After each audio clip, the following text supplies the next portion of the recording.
changing and things are getting better and better every day. I'm joined here by two wonderful people, somebody you recognize and somebody I may not have never had on one of my update shows anyway. We have Lermy and Kilgoon. How are y'all doing? Bro, there are so many changes in this Super patch. excited to have y'all here. We have a lot to talk about. I don't know how good they are, but big day. Big day, very big day. And obviously there's a lot of Smite 1 to talk about, but I have been given the unique honor to talk a little bit about Smite 2 stuff to kick this show off. More specifically, and this is a cool announcement I'm so hyped they let me make, we have Smite 2 Founders Editions coming soon. This is huge. We're getting to the point now where we're going to be able to start letting y'all get into Smite 2. It's getting closer, you know, not quite there yet. It's coming soon, but Founders Editions are on the way. And it's going to be end of April is my guess. One of the reasons we brought Kilgoon or Alex. I bet you end of April, you can buy the Founders to play the Alpha. So, Founders Editions, right? Yeah. Y'all might have seen me on stage at SWC talking a little bit about Smite 2. I'm the executive producer of Smite, if you don't know me. And normally I'm working during the update shows, but today I'm working by being on the update show.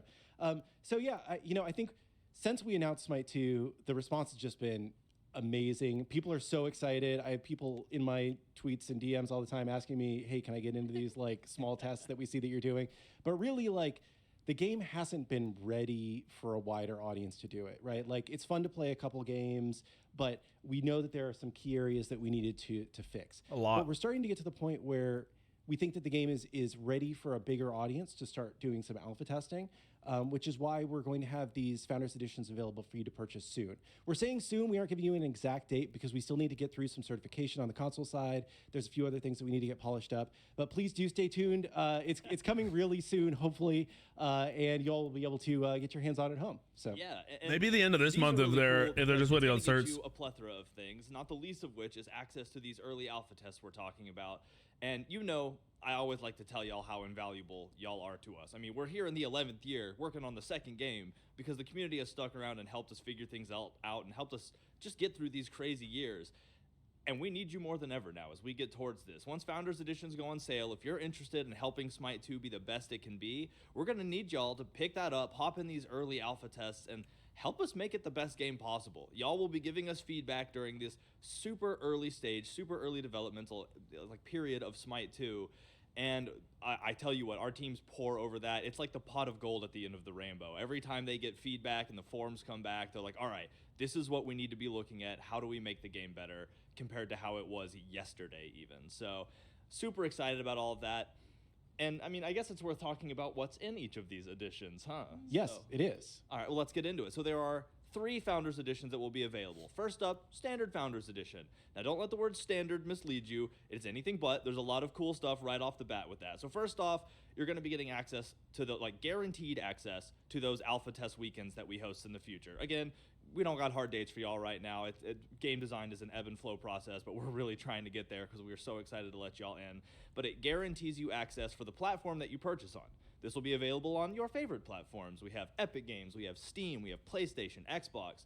So if you have a preferred platform, pick this up on there. And for the alpha test, these early tests, you will be able to use that platform to get into the tests. Obviously, the game will be available. You can play it on whatever platform you want when the game goes live down the road. But for these alpha tests, just note, whatever platform you purchase the Founders Edition on, whichever one, will be the platform that you're playing on. Just an important note. But that's not all. That's just the first part of it. Secondly, you're going to get all Smite 2 Gods Forever. That's the God Pack. Yep. That's the Smite 2 God Pack. That's huge. Yep. And coming to the idea of should we do a God Pack for Smite 2? Yeah. It sounds really obvious, but we talked about this for weeks because if you look at the way every other game does it nowadays, right? It's, we're going to charge you $30 for 5 or 10 characters, Yeah. But we looked at all these different options and we were like, man, these all just kind of feel crappy, right? Yeah. And the only way that we can make this feel awesome, and Smite 2, our big thing has been strictly better. Yeah. How can we make this feel like at least strictly as good and hopefully better than Smite 1? It's like, okay, well, we got to give you all. I was Smite worried 2 they gods weren't forever going to do the if you buy God base Pass, Founders by the Edition. way. And I'm pretty it's sure gotta it be was $30 close to same not price being the as God Pass. Smite 1 Ultimate God Pack. Yeah. So $30, you get all Smite 2 gods forever.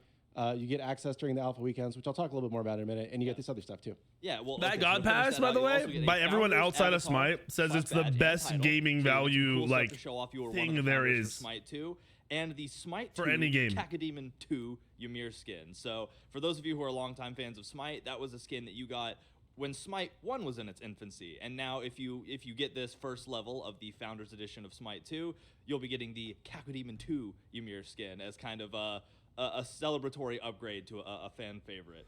And also, now this one's pretty spicy. We've talked about Legacy Gems a lot. Legacy Gems, for those of you who aren't initiated to the knowledge, we're giving you every gem you have ever spent in Smite over your entire Smite career back as Legacy Gems. Good for 50% off of qualifying purchases in Smite 2, of which there will be plenty.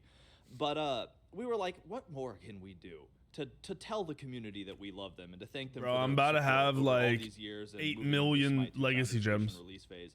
How about we just double the Legacy Gems? How about you just get 2 times the amount of Legacy Gems? And that's crazy. Yeah. So Legacy Gems, just a little bit, if you haven't been following along for how they work. So almost every purchase in Smite 2, you're going to be able to pay for 50% of the purchase with Legacy Gems. Some things you'll be able to pay 100% with Legacy Gems. So things like skins that we have ported directly from Smite 1 to Smite 2. Some Like classic 20 million skins or maybe. something like that. Yeah. There will be some things that you won't be able to use Legacy Gems on. The only thing that we've currently identified that wouldn't be eligible would be crossover skins, because those have business agreements to go around with them, and we have to give a percentage of the proceeds to the company. So just unfortunately, that's the way that would work. Yeah, but this is you getting the money. One thing that why we are doubling them here is because the way that currency works in Smite 2 is going to change a little bit. Okay. And by doubling them, it guarantees you're going to get the exact same purchasing power that you had for your gems in Smite 1. So you know, you're not losing out at all. We're not trying to be sneaky, even though we're changing the way that currency works a little bit in Smite 2. Yeah.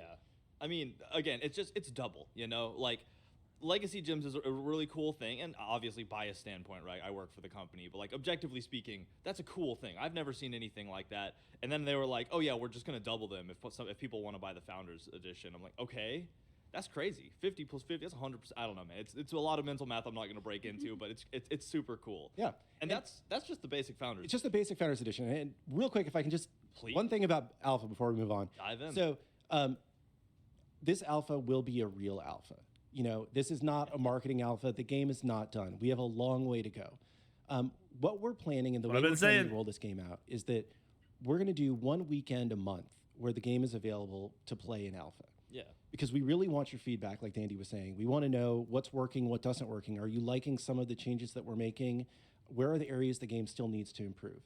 And then we're going to work our asses off for a month to make the game better. And then we're going to open it up for another Alpha weekend. Yeah. Right? And the game is going to keep evolving. It's going to keep growing. In the first Alpha weekend, we're currently targeting about 11 gods. So not even a very large roster, because we want you to focus on the gameplay, on the new systems, on the things that are there, so that we can make sure we're building the right game before we finalize a bunch of gods that are going in the wrong direction, for example, right? Of course. So we're going to be running a number of these Alpha playtests, and then eventually we'll go into a 24/7 beta period. But if you want guaranteed access to the very first Alpha, the way to do that is to buy one of these Founders Editions. Yeah. If you have registered for Alpha access already, don't worry. We're going to be sending everybody Alpha codes eventually, but you may not get a code at the very first weekend, just because we're trying to make sure we don't throw too many people at the game in the first week. Yeah. You know, the first week, honestly, there may be some technical issues with the servers, right? There's a lot to work through. Yeah, So we're going to roll those codes out gradually. You will get a code. We aren't forgetting about you. But if you want to be sure that you get to play in the first week, that's the way that you can do it. Yeah. Also, asterisk to go back to that Cacodemon skin. That's an Alpha. That's a pre-order the Founders Pack during the Alpha phase type thing. That's not going to last forever. We wanted to honor the lore of the Cacodemon Ymir skin. So you're only going to get that if you're getting that Founders Pack early before we get into these before we get out of the Alpha stage.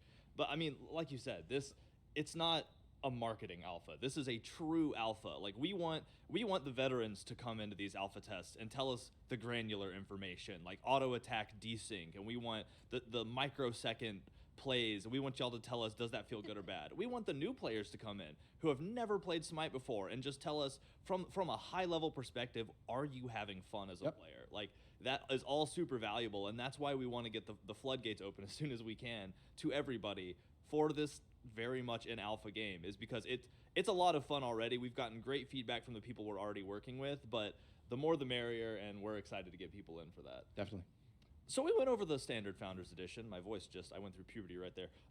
Now we have 2 other versions to talk about. So next up, the Deluxe Founders Edition. Bear in mind, you will get everything that we had just talked about. So all of that stuff we just talked about included in this one, with the addition of a new cross-gen Night Stalker Neath skin. So this is a cool Neath skin that we're excited. I believe we have the card art for it that we can show off as well. And but that will come with this. It's cross-gen, so you'll be able to play it in Smite 1 and Smite 2. There it is right there. So that's the new Neath skin. She is pretty. It looks like you will get dodgy this, card art. as soon as they're available. As soon as you buy the Founders Edition, you'll get it in Smite 1, and then you'll be able to play with it in Smite 2 during the alpha weekends. Yeah. Ooh, and there's a Smite 2 render for this too as well, because it's gonna be in both. So. Oh wow, dude, Yeah. that skin's sick. Neath showing up and showing out in Smite too. So again, as soon as these Founders Editions are available, you'll be able to grab. If you get the deluxe edition, you will have the skin right away in Smite 1. You can use it as long as you want, and as soon as Smite 2 hits, you'll be using it there as well. Yep. So on top of that, the deluxe edition also comes with Ascension passes for the first 11 alpha launch gods. So Ascension passes, new term there. Yeah. How about you explain what an Ascension pass is? Yeah, definitely. So one thing that we talked about during the keynote was that progression in Smite 1 is kind of underwhelming at times, right? Okay, yeah. So one of the areas that we've identified as a key area for improvement is God mastery. So everybody loves mastering gods. I love the numbies going up. I love my stars. Stars. Every god starred, right here. Really, Or Jeremy, diamond. do you like getting all the? Okay, cool. Yeah, I'm working through the stars right now. Don't worry. I've seen it. I follow the Twitter threads. It's a great system, and we don't want to throw that away, right? Yeah. You're still going to master your gods. You're still going to level them up. But the problem is, as you're mastering your gods in Smite 1, you don't really get anything. There's not really any incentive to be playing the god or feeling like I'm being rewarded other than seeing my numbers going up and getting the stars. Yeah. The only thing that happens is you get the opportunity to purchase 3 mastery skins.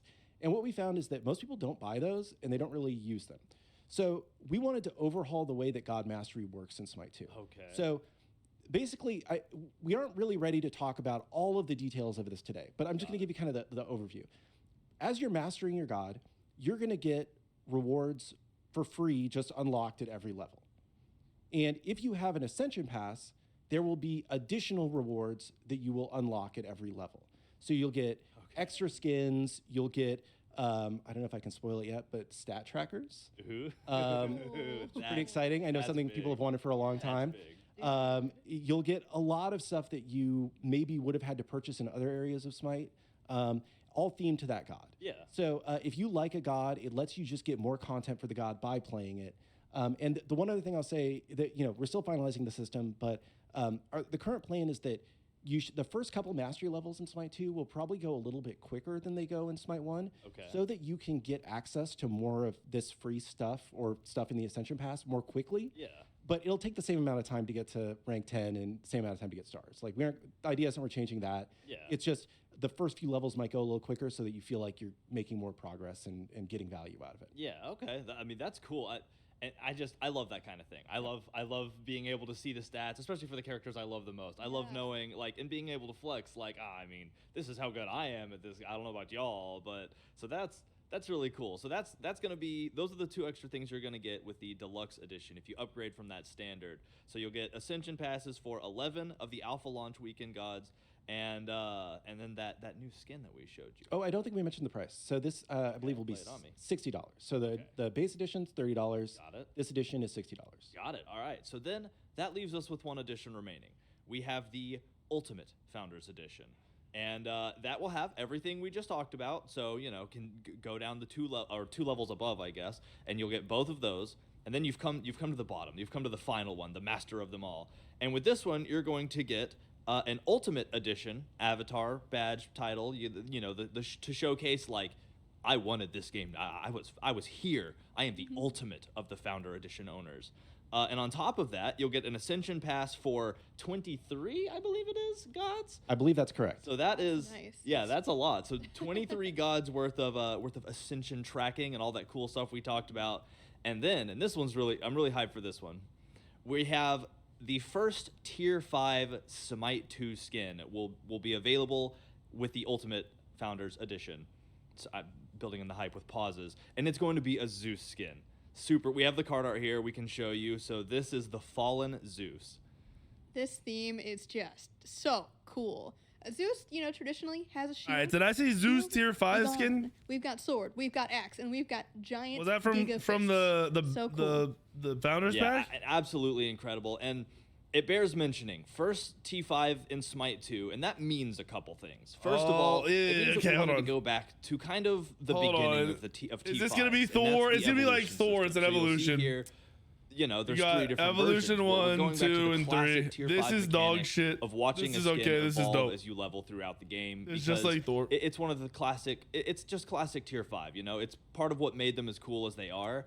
But what that also means is that we're starting to develop some of this tech in Smite 2. These abilities you know, are gonna look tier 5 fucking technology, the crazy skin though technology in doesn't exist Smite yet. 2. We haven't made it. We're building Smite 2 from Crazy. the ground up. So us having created this means that we Bro, this have skin made is the gonna first reach ever out of the in screen Smite and 2 slap your archetype opponent line in the face. Tier 5 skin with all new tech, all new everything. And it is a cross-gen skin. We made it in that pipeline we designed for cross-gen skins. So the moment that you purchase the Ultimate Founders Edition of Smite 2, you will be able to play this right away in Smite 1, and it will be waiting for you in Smite 2, looking beautiful just like this. Yeah, so this is the first level of the skins. So when you start playing, you're gonna look like Zaddy Zeus here, ready to go to work.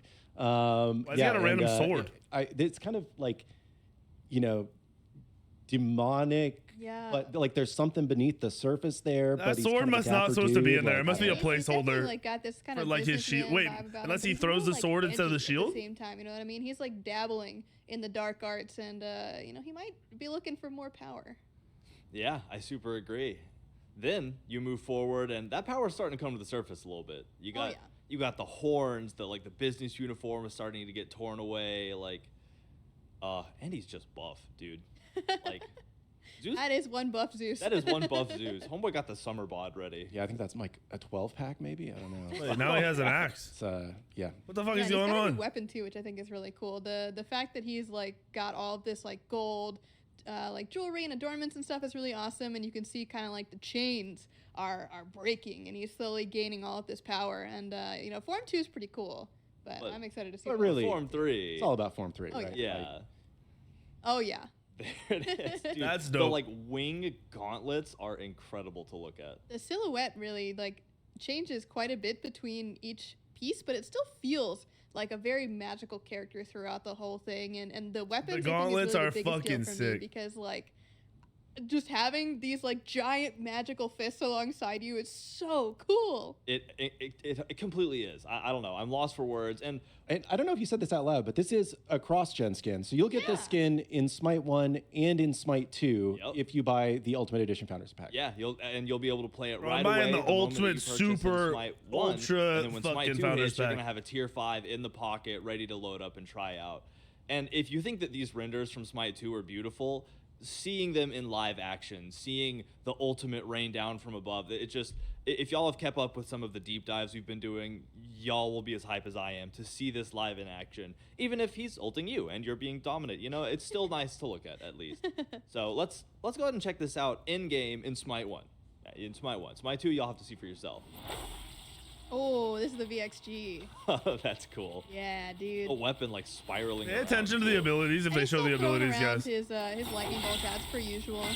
And you can Yeah, see the audio here, sounds like shit. when he throws out his shield, it is really just whatever weapon he's got equipped at the time. So Form 1's got the sword, and then of course calling down the magical Okay, wait. lightning storm of purple. His abilities epic look cool. lightning. Yeah, But, I like, like the wispy black. not as cool as trail they that should, comes unless off of we're not on the lightning tier 5 strike, yet, or and the it just max- sits there max for tier a 5, I while and guess. Lingers. It's a really cool after effect. Yeah, for sure. Yeah, and the thing about these evolving tier 5s, like I love them. They're kind of nostalgic for me. You know, I remember buying tier 5 Thanatos before I worked here, and you know, the first form is always like, okay, that's cool, but what's next? Yeah. Right. So tier 2 or Form 2 here, you know, you got the bigger axe floating there. You know, you're starting to see a little bit more of his power come out, and like, I don't know, it's starting to come to life, right? Yeah. Oh, he's like got like the power pose going on here. He's got a little extra like lightning effect going on as well.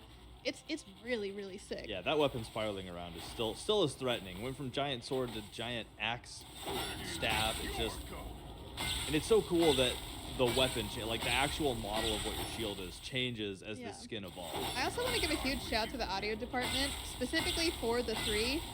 You know, doing detonate as Zeus is really cool, but having to snap, Yeah, that feels like next level for Zeus players. that's awesome. And again, it's cool watching the evolution of the skins.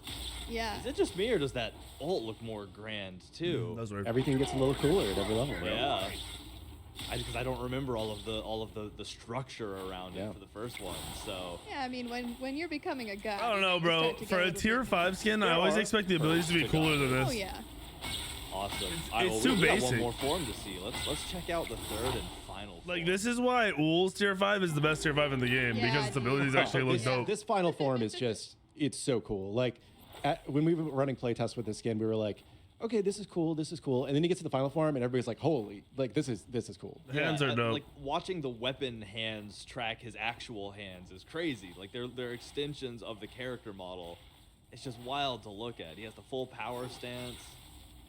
Oh, now it's like a glaive too. Yeah, he like turns the fist into a glaive. They're actually just like this big transforming piece of metal Yeah. that like forms to whatever his need may be, and in that instance, he's throwing it out like a weapon. But yeah, and I just realized too, it's gone when he does that. You know, Yeah. like attention to detail. Oh yeah, and see now there's those additional. That's tiers on better. top of the That's ult what as I well. expected. Now that's an all.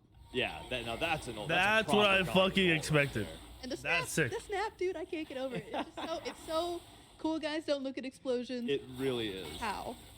Man, so super incredible to look at. And again, this is the Ultimate Founders Edition. You get that. This will be waiting for you in all of its glory in Smite 2, and will be ready for you to hop in and start using right away, moment you purchase in Smite 1. So, as well as all of the other things we mentioned. So that's alpha access on your on the platform you purchase it on.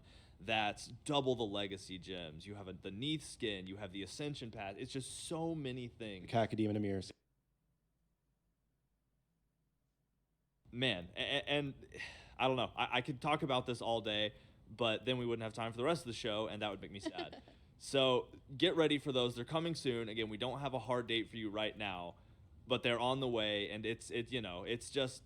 Bro, they haven't we're even excited started the about patch that. notes yet. I don't know what else to say. I walk around the office. I talk to people all the time, and everybody's 22 minutes working in, so and they hard haven't started to the patch make notes this yet. the best thing ever. So And just a couple quick things before we move on. Yeah, please. Just keep in mind, when you're looking for these on the storefronts when they are available, right, you will have to go to Smite 2. You will not, like if you go to the Smite 1 DLC, it won't be there. So you'll go to Smite 2, you'll pre-order these Founders Editions, and then you'll get all the content instantly in Smite 1, and then when it's available in Smite 2. Yeah. And don't forget, if you want to take advantage of the Divine Legacy and Legacy makes me gems and think all that this Founders make sure pack that comes you before the are next linking patch. in-game in Smite 1 So on the platform. I'd assume that we'll you see want- it in the you want next to play 29 on. days. It's very important because of the way cross progression works. Basically, like you're going to set a primary platform on Smite 2, and then everything else will be linked to that. So you want to make sure that you're clicking link in game on the platform that you want to play Smite 2 on as your primary account. Yeah. So if you, I think all that's if you're an $30, Xbox right? Guy, No, that's the higher version. I don't know how much the higher version is.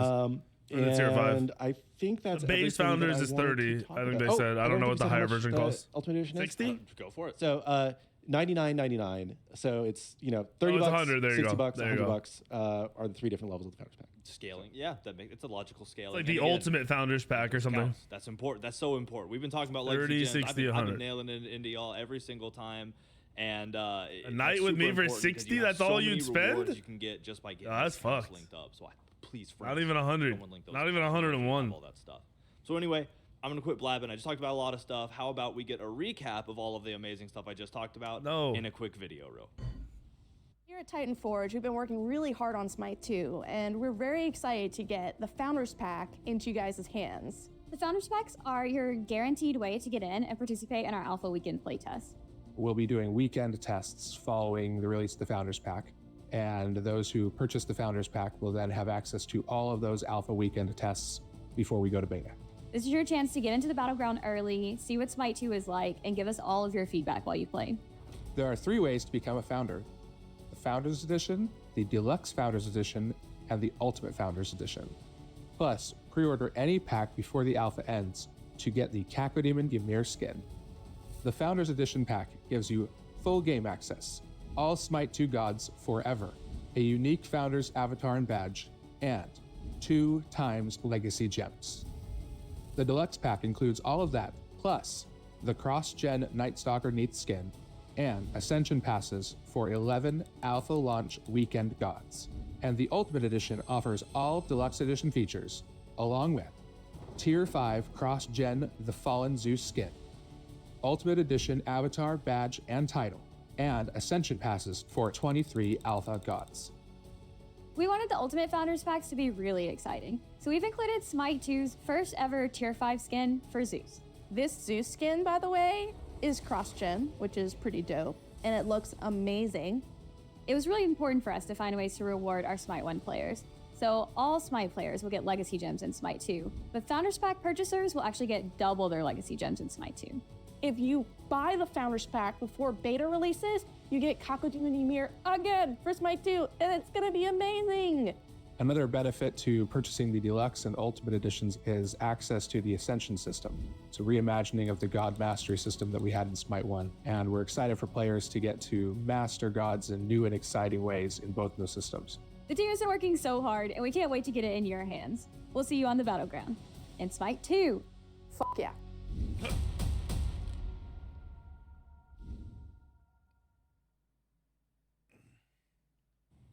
Man, they said all of that really well. I feel like I just finished talking about that, and I was like, man, they said that so well.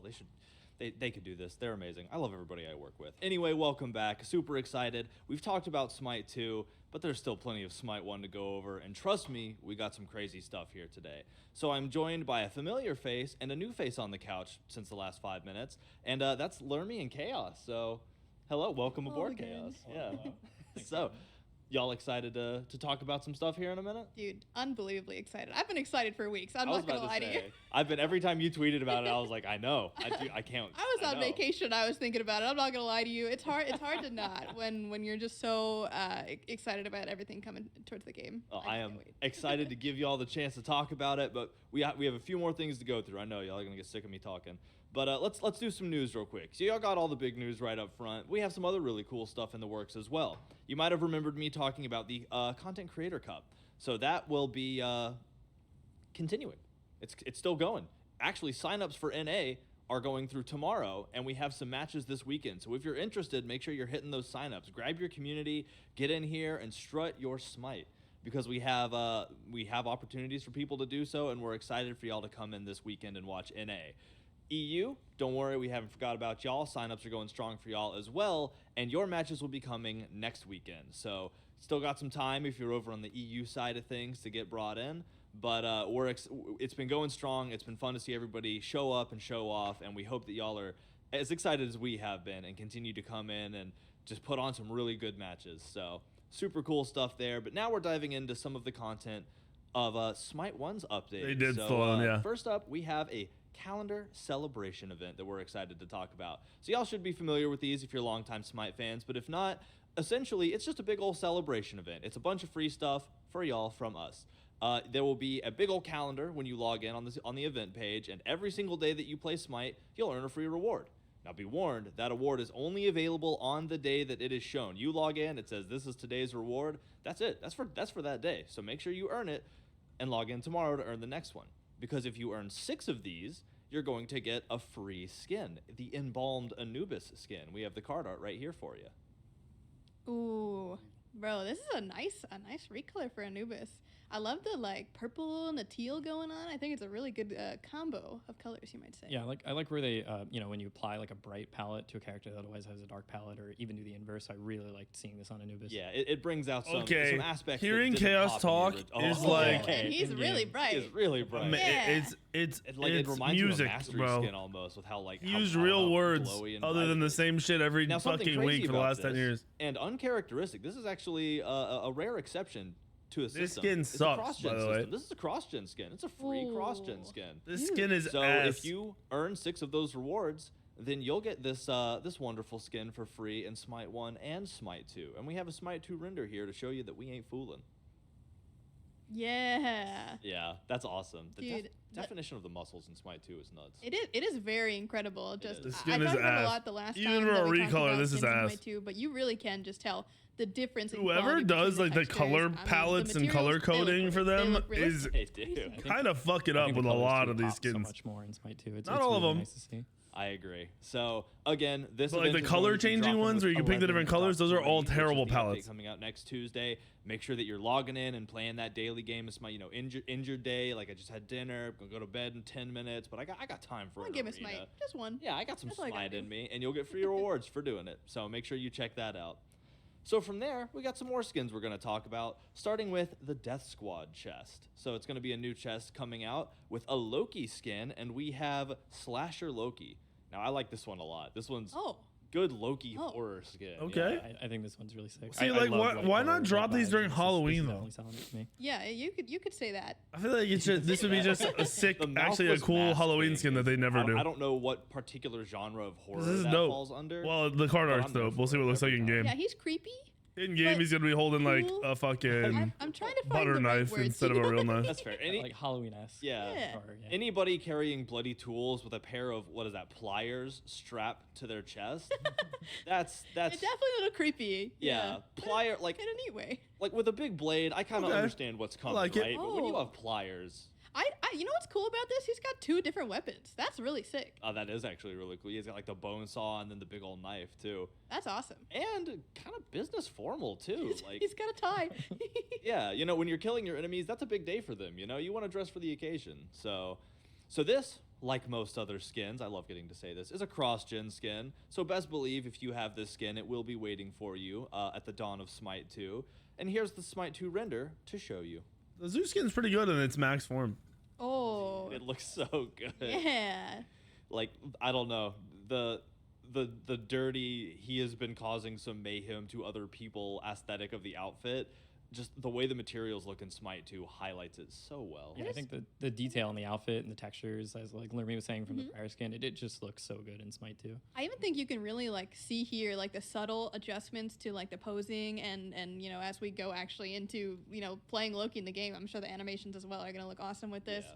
I just think like Smite 2 is so cool. It is That's a nice upgrade. It is so cool. I'm never gonna get sick of saying that. So that does it for the Death Squad chest. Oh, I Now just we're going realized to an they event that changed you all the also know and mics. Love, the Immortal Honor event. For They're those of back you to who have using clicked my the mic infamous buy instead of all those button, nasty you'll just head be getting mics. I just processed that. The things we're about to show off, you'll have them. But if not, then maybe these will be the things to convince you that it's worth it, or at least to buy the chapter or the individual skins. Up to you. So first up, we have Thanatos, Cosmic Executioner Thanatos. Dude, I love all of the like kind of abstract shapes going on here. He's kind of like a space guy, but he's kind of like in that same vein as like the Infinite skins almost, where they have like parts missing, but it makes sense somehow. They're held together by cosmic energy. And there's a Smite 2 render for this one as well, because these are cross-gen. Ooh, he's got like crystals and stuff too. And you can really tell like the differences in like each piece of Thanatos here between the metals and like you said the crystals and all of the different varieties of After like 10th space version of the goodness skin, going on there. I think stopped it's really caring. cool. Or space badness, depending on which. Oh yeah, well I guess he's Thanatos. There are so right, many so- of those That's fucking true. skins. So that is the first of the 2 skins available. The second is going to be Bionic Overlord Odin. So our boy Odin getting a little bit of we get to talk about Odin later too. 'Cause Oh yeah, we do. yeah, Yeah. Odin has some changes coming up. Ooh, okay, that's cool. I love this art. the horns. Yeah, I really think like the like double space theme we have going on here is pretty cool. We got one that's a little bit more like ethereal, and then Odin's definitely just kind of this like tough guy. He's Yeah. gonna, Well, shut up. Conquer some planets, take over the world. Any of those things on a day-to-day basis. Yeah, one is deep and in the heart of space itself, or is made of the heart of space. And this one came from a planet, but is taking space all for himself. So, cool. We have the turnaround for this one. Awesome. Oh, So nice seeing it. He's a in game. jetpack. bro, the weapon. Yeah, I love the details on the spear. I love the little like plasma bit going on at the end there. It's Oh, yeah, it's very, like flickering. It's very detailed. I love that. I Red hate cape this, around dude. The hood is really cool too. It's Yeah. really These nice are like touch. really bad Couldn't agree infomercials. more. And again, like everything, Or it's like a cross-gen, the not everything, what's like that most things. It's a selling cross-gen channel on skin, and TV we have where the they try to Smite sell you Cougar shit in we're like gonna 10 show you. seconds and then you have to buy it before it sells out? You know, I was talking about it in Smite 1. I have to say, it's cooler in Smite 2. Bro, the weapon that's like better it's look like that crazy. in There Smite are so 2 many because amazing that is a skins in Smite completely 1 as different it weapon. stands. And, like our team has been creating all of these wild and amazing skins for years. Completely different And weapon they're in Smite still 2. doing it, QVC, but now they're yeah. working in 2 systems at the same time and making stuff that's The rest somehow is getting amazing trashed. in one. The weapon and then, tip in like, Smite 2 looks amazing way plus better than Smite ultra 1. limited edition, and like it's just, it's amazing. Incredible stuff. It is incredible stuff. awesome. So those are the 2 skins you can look forward to in the Immortal Honor event. And again, this is just Immortal Honor is all Smite 2 skins. So not only are the skins verifying gods that will be in Smite 1 when it goes on release, haha, but it's also it's just a chance for you to own some cool skins in Smite 1 and to have those skins sitting there waiting in Smite 2 when it's time to dive in and start playing on Battleground 2 Electric Boogaloo. So check it out. Again, there's 3 ways to buy. You can hit the buy all and just get everything for the rest of the year because it is 2 skins every update for the rest of the year. So you're just going to, it's 48 skins if you include, you know, Smite 1 and Smite 2. That's a lot. 24 in Smite 1, 24 in Smite 2. Or buy in chapters or buy individually. Up to you if you feel like it. We appreciate the support and we hope you love the skins. And we have one more little thing that I want to remind you of, and that's Legacy Gems. I know I've already harped on this a few times because we started off with Smite 2. You'll but we're buy we're Smite still 2 counting. Founders double your editions gems, we're on still whatever counting. platform We're you gonna play double on. it. If you were like, you know You can buy what? it on Steam, I like Epic, Odin. I'm gonna Xbox, buy all on that PlayStation, Immortal Honor event. whatever. We're counting. We're gonna take those, and if you buy a Founders Edition, we're gonna double it and give them back to you as. I wonder if you'll be able to buy it through It's Nexus. kind of cool. So let's make sure you check. Because if that you out. buy it, you So, can buy it through we've Nexus, talked you about a lot better of use cool my stuff, some fucking cool link cosmetics. Let's get into some of the to buy it through balance Nexus. stuff. Oh, Give me yeah. all I've of talked too Hi-Rise's much. money. I need y'all to dive into it. So first we have some game mode stuff to talk about. Kicking it off with just a few little ranked announcements. Yeah. So Newt is now going to be available Nut. in ranked. Oh my Newt gosh, in it's ranked? time. Nut It's time. time, baby. Alright. Very excited to see how she's going to perform there. She's been doing actually very average. I'm Very gonna average, nut which has every been game. a little It's because surprising considering she's dumbass on players Hunter, think I she's think, an but in AA general, god. it's been She's really nice not. to see all the amazing reactions. She's also around Newt getting really played. not It's been safe in just duo. amazing to see everyone enjoying hearing the lore lady come across on the battlefield. It's been so cool. Yeah, I'm excited to see I'm what her stats nutting look like. every I think, game. It's really gonna be a very interesting turn of events coming up. I agree. I super agree. And there's also going to be a soft reset, I think. it Yes, says, yes, so. exactly. Every other patch, we will have a soft reset. Oh, there we go. You heard it here first, or maybe you already knew. Either way. Next up, Joust. Just a little pre-match change. Yeah, so we're hearing a lot of feedback about Joust, especially switching back to the Jade Corruption map. Yeah. That it was getting a little bit difficult to get buffs on time and really make your selections. So we wanted to add just a bit of extra time there at the beginning Yes, to 9. make sure that you're feeling okay getting to your buffs and getting set up and all of that good stuff. Cool. Nothing wrong with just a little more planning time. Yeah. All right, so now we're moving into Duel. And Duel, we've been touching on Duel every update now because we got bans, we got unbans. Fuck so, Duel! I mean, how about the now? Sorry, unbans? dual players, but Yeah, fuck so duel. previously we've been doing kind of performance-based bans. This is our first kind of thematic ban that you'll see, and we're gonna try, a couple new things. We've been talking with Duel content creators and seeing what they're interested in, Yeah. and this Hopefully it makes Duel better performance-based for banning the has people been that play fun, it's Duel, been but cool, fuck Duel. But we want to try something a little bit different, and this is going to be kind of old gods out is the theme. Really? So every god during Smite 1's alpha and beta is now banned in Duel. So all of the new gods are kind of around to play, and there's a bunch of classic gods that are really strong in Duel. I'm thinking Kali, Bakasura, Uller, all of these gods are gonna be banned for this patch. But we've got another fun theme coming up in the future, so definitely check this one out. We're really interested to see, in just in terms of what a bigger ban pool looks like on the mode as well. And this certainly is a bigger pool. I think in total it's 38 gods. Yep, no, it's bigger than that because it's still including ones that are You're right. previously banned as You're well. So in right. total, it's close to 50 gods that are banned. It's 38 in new Duel. ones. And Yeah, so it's especially 38 new ones. those themes. Yeah, especially with the themes. And we're interested to hear what you guys think too. If you guys have a cool theme that you want us to do for Duel, let us know. And we'll have a discussion about it. It's like challenge runs for Duel. I It kind of, it's pretty cool. It's pretty Batch fun. by batch I've been challenge enjoying run. it a lot. All right, well, cool. So next up, Conquest, and we have a whole lot of one change for Conquest to talk about.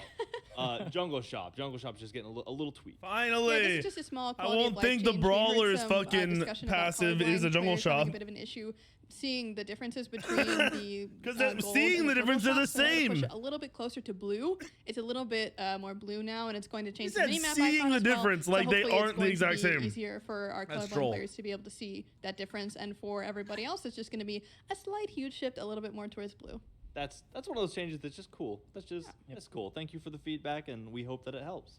So next up, some of y'all might have seen this and figured it out already, but we got some Yeah, I should domination just to know, talk dude. about. I'm reading So chat. I first look of all, over. I see a domination circle. I comes think it's a back, shop. All at least right. for a little while anyway. So talk about what I mean. What, I where's that hate idea this come game from? mode. Yeah, so Domination's a very, very hate classic it. mode, It right? is. It's I pretty fucking old, hate it. and you know what? We felt like it was a little dated. This is We've the done a worst game mode pretty ever. Big update to how scoring and just in general how this mode plays. Okay. And so we're very interested to hear what you guys think about this, and certainly vote by your plays as well. If you like Domination and you like these changes, let us know and keep playing it, and we'll take the data from I there. hate But it. With that being said, let's It's actually 3 dive into points. those changes. And And the you first thing that we capture should talk them about is and the gain scoring points system. for having more than the so other we team. we did a bunch captured. of internal playtests when we brought Domination back, and we Yeah. were trying to see, like, okay, how does this mode feel? What are kind of maybe some of the pain points?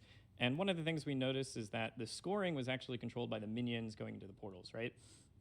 And this is something that I think for most people, when you play kind of domination game mode, you're expecting that the scoring's tied to actually like controlling, the point. Yeah. And so we immediately were like, hey, why don't we just shift the scoring away from the minions going into the portal To the points. the points actually Yeah, being okay. captured. Yeah. And the moment we tried that, the mode started to feel like it all of a sudden it was making This a was lot like more game sense. mode back in the People had never day. tried the mode before, got into it, and they're like, oh, okay, this is clear to me now what I should expect. I out would of the play scoring it system. and then And hate then on top of myself that, for we playing kinda it and never knew, play it again. And then I like think a few months different later, I benefits try to it minions again. Going in. So there's still a reason to kind of have those minions push into the portal, but it doesn't. a directly terrible affect game the mode. Scoring like it was before. Yeah, exactly. Okay. That's really cool. So there are some changes to the capture points themselves then as well, right? Yes. So essentially, when you capture a point, you will be subtracting 1 ticket from the enemy team's score. So both teams start at like full score, Yeah. and then by you capturing a point, you are taking down the enemy's score, and you inevitably win the game whenever the enemy's score reaches Yeah. 0. Run.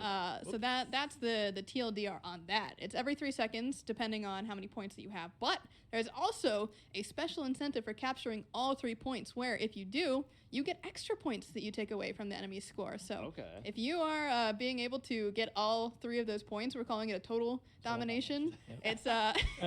I love it's that. going to be extra good for your team. So Yeah. it's going to encourage people to not just settle for 2. You do want to go for 3 points if you can, but it is certainly challenging to do so. Awesome. And I'm seeing something about like a sand guardian in here. Like what's going on with that? Yeah, we have a couple more small scoring things to talk about, and then we'll move on okay. to that. But okay. first, I'm trying to jump the gun. I'm excited. yeah, first we wanted to also kind of encourage it to be like more of a fighting mode, right? Because one love thing that fighting was modes.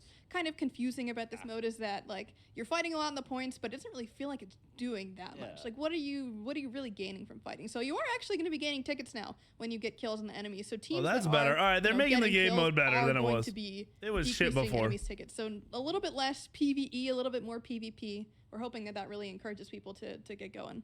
And then especially for games where, let's say, like maybe you're a little bit too far behind and they're starting to get these sort of kill streaks, now we're actually going to reward you for getting shutdowns a little bit more aggressively, right? So I think instead of just 2 tickets, every time you get those kill shutdowns, actually subtract 5 instead.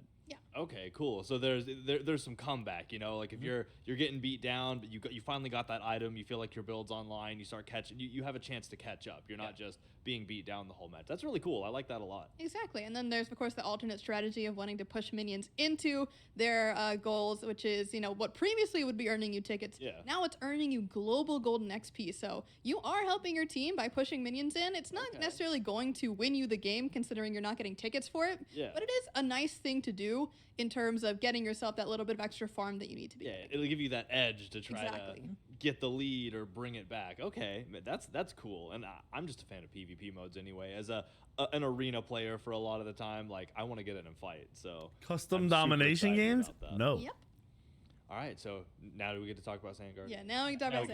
Sandguardians. Okay, I was excited. I'm sorry. Yeah, they're really cool NPCs, and so we wanted to also change a bit of how capturing the Sand Guardians and holding out those points really works. And Yeah. so the Sand Guardians are still going to be, this neutral objective, but once you actually kill a Sand Guardian, no matter who's sided on, it becomes neutral again. So once you are done, previously it could only be captured by the enemy team if they had taken it from you, or if you took it from them, it's yours. Yeah. Now that's not the case anymore. Goes back to being completely neutral, and anyone can recap it again. So think of it kind of like the beacon in Conquest a Yeah, little bit, it's where the you're beacon. able to kind of take it or take it back, no matter who is standing on it at the time. Yeah, Yeah. I think we had a lot of positive reception with the beacon, especially because as multiple different teams are on it, and the kind of interesting engagement points that get made from how the bar fills. And stuff like 45 that. We minutes and wanted I to still don't take know a those single rules that we change thought worked so to the well for game. that beacon point, kind of move them into the domination map, and it really like helped alleviate some of the issues with fighting over those points and those Sand Guardians. Yeah, makes a lot. Hey, as a longtime beacon stand myself, I love having neutral objectives to fight over. It gives you an stand. obvious. Right? Hey, I know what I am. So we have a few more, a little more mechanical things to talk about. So speed orbs are now present in domination. Yeah. Yeah, this one's like a fun one. This was kind of looking at the map and saying, what are the things that players want to do the most, and they really want to like get out of base and kind of like get into the action, Yeah. right? And we kind of had this feedback that some of the camps and stuff might have taken you a little bit out of that sort of combat phase, and taken you a little bit away from like what's making the game mode sort of fun. The detour. Yeah, exactly. And we thought, you know what, why don't we maybe add something that kind of boosts you around the map just a little bit. They're very like slight speed boosts for a short amount of time, that can get you to the point, that can get you into the action. And we actually set them up kind of on the map to be like a circuit where you can kind of go from speed order to speed. Okay, that's cool. So we originally had the idea, and we weren't 100% sure on how it was going to work. The moment we put it in, it just felt so good. Instantly in that test, we were like, we need to do this. Yeah, this felt great. Like playing a racing game and hitting one of those little speed stripes, Like No, it you really tag does this feel one. like that. That's awesome. That's the most enjoyable part of a racing game is being able to like weave through all the different speeds. So Yeah. I love that. So next up, looks like just a pass on the collision on the map, just making sure that This one it fits the time. This one's a bit minor. It's mostly there were some assets. Why is these that in might the have been, patch settling notes, up in certain bro? Places or certain little areas where No normally you'd have, one like, a cares. smooth No wall, one and would instead of know it being a any smooth different. wall, We have it no was one's kind of played like, domination. cutting out more of like a zigzag pattern. Yeah. And we felt like for people that want to fight around corners and maybe want to hug walls. No and stuff, one it's just by asked. cleaning up some of these collision things. It helped make it feel a bit more fluid, a bit more. And this is an OG Oh. map at its core, right? Yeah, So yeah. revamping it can only do so much. You got to go back and clean up the core. Nope. No portion one of it eventually at some cares. point. And so we've done that. And Show it me feels- some changes. I will No not. one's gonna The play corners- this. The corners feel great. Awesome. So last little bit here is just some general balance changes, just more of that. It's been a while since the mode has been around. Oh Some of my the core Smite has God. changed, and these are, I guess, to bring it up. to Give speed a me little the bit. Yeah, and fucking for the actual gold scoring, a game. big part of that was just after all these playtests and stuff, we wanted to make sure, hey, when you're building around your sixth item or the pacing of the game, does it feel like it can still remain There's competitive another at a little certain point, right? Can fucking teams go chat back and or forth? text at the Does it bottom feel like that's you're not getting a to fire fucking- build, too the fast? next Does it feel thing like I'm you're gonna too lose my slow? mind. And we found that 7 felt like a really good number that fit the map and fit kind of like the new mechanics that we added in. Cool. Rock and roll. Well, again, excited to have this game mode come back. It's going to be a lot of fun, and more excited than anything to hear what y'all think about it. I mean, it's a classic, right? And we're hoping that everybody's going to be able to dive back in, or maybe if you weren't around during its first, during when it was still around, maybe you get to dive in for the first time, bring your friends, and discover a new game mode. So either way, we'll be looking for y'all's feedback, and we're just excited to see it go out. I think so. They did a lot of amazing work on it, so it's been fun. Is this it? So now we're into items. We have some items to talk Okay. about up next. And I mean, y'all just want to dive right into it then? Yeah, let's get going. Let's do it. All right. So Envenomed Executioner, the EE is up first. Yeah, so we've heard about this item. It made its debut in 11.1, and it was very, very popular. Bro. We are really happy to see They're making people it being flexible stacks. with They need when to they're take it picking off of up Exy. the actual upgrade to it, because we The best wanted to make AA sure item one in of the main game goals for this has the glyph best was glyph to in the ensure game. that players felt like they had options to go into earlier anti-heal for hunters specifically. Yeah. And so goal accomplished. We did it. Awesome. I think The it did other, it very well. Yeah. yeah, the other thing that came up that was a little bit problematic was that it was applying that on one basic attack right away, which is very, very strong, considering that hunters who are usually buying this item are able to do that from a range without really being at much risk themselves. Yeah. So we wanted to kind of break this up and make it a little bit more thematic. And so Executioner has stacks. Now this stacks as well. That makes sense. Yeah. That makes sense. Straightforward. I like that. Cool. So next up, we're maneuvering on the mannequins, both the scepter and the mace. It looks like. Yeah, this one was a good like quality of life one. I think Yeah. The other jungle starter, I think it's Bumbas, That's right? You're actually- usually anytime you kill a camp, you're getting that heal kind of without any friction. But No, the issue they that we need to kind of change noticed with the this one is amount. you have to have the burn applied. It has, like, to the no camp in order sustain. to get the heal. And there's some cases where I think let's say you have an ability that one shots the camp or something like Yeah. that. You weren't getting the heal, and it felt more inconsistent than it felt thematic. So we felt like kind of removing that restriction, making the item more consistent across the board, helped kind of alleviate that pressure. Yeah, and the numbers and the way that this is tuned is still less than Bumba's. You are still not getting the consistent healing like you would if you went Eye of the Jungle. So this starter does still provide very likely the least sustain out of the three. but at least it'll be a little bit more consistent now. So we're hoping that, when you expect to get your heals, you're getting your heals and you're not, dying a jungle kill. That would suck. That would suck. It's happened before. Never a good feeling. So we have a few shards to talk about next up, Yeah. specifically the wing shard for the first of them. So again, going back to 11.1 a little bit, we put in passive shards. We did. And they were very popular, which, is awesome to see that I don't people think are this trying out matters the at all. shiny new thing. But also, we wanted to make sure that our older active shards were not getting left behind in the dust. So This one big changes thing that we wanted absolutely to do was nothing. to give people the ability to have these kind of power They're spikes. basically or, like, saying power if you plays use a it little bit more on frequently. cooldown, So you get a third 120 use seconds, it now 122 instead minutes, of that just wasn't cutting it when the other shards were up. Kind of instead all the of time. just two. Yeah, essentially. So we wanted to move both Wing Shard, which you're seeing here, and Vision Shard, Well, I which is guess the next 4 one, if which you is use it going at to be a 0 pretty seconds. exciting one.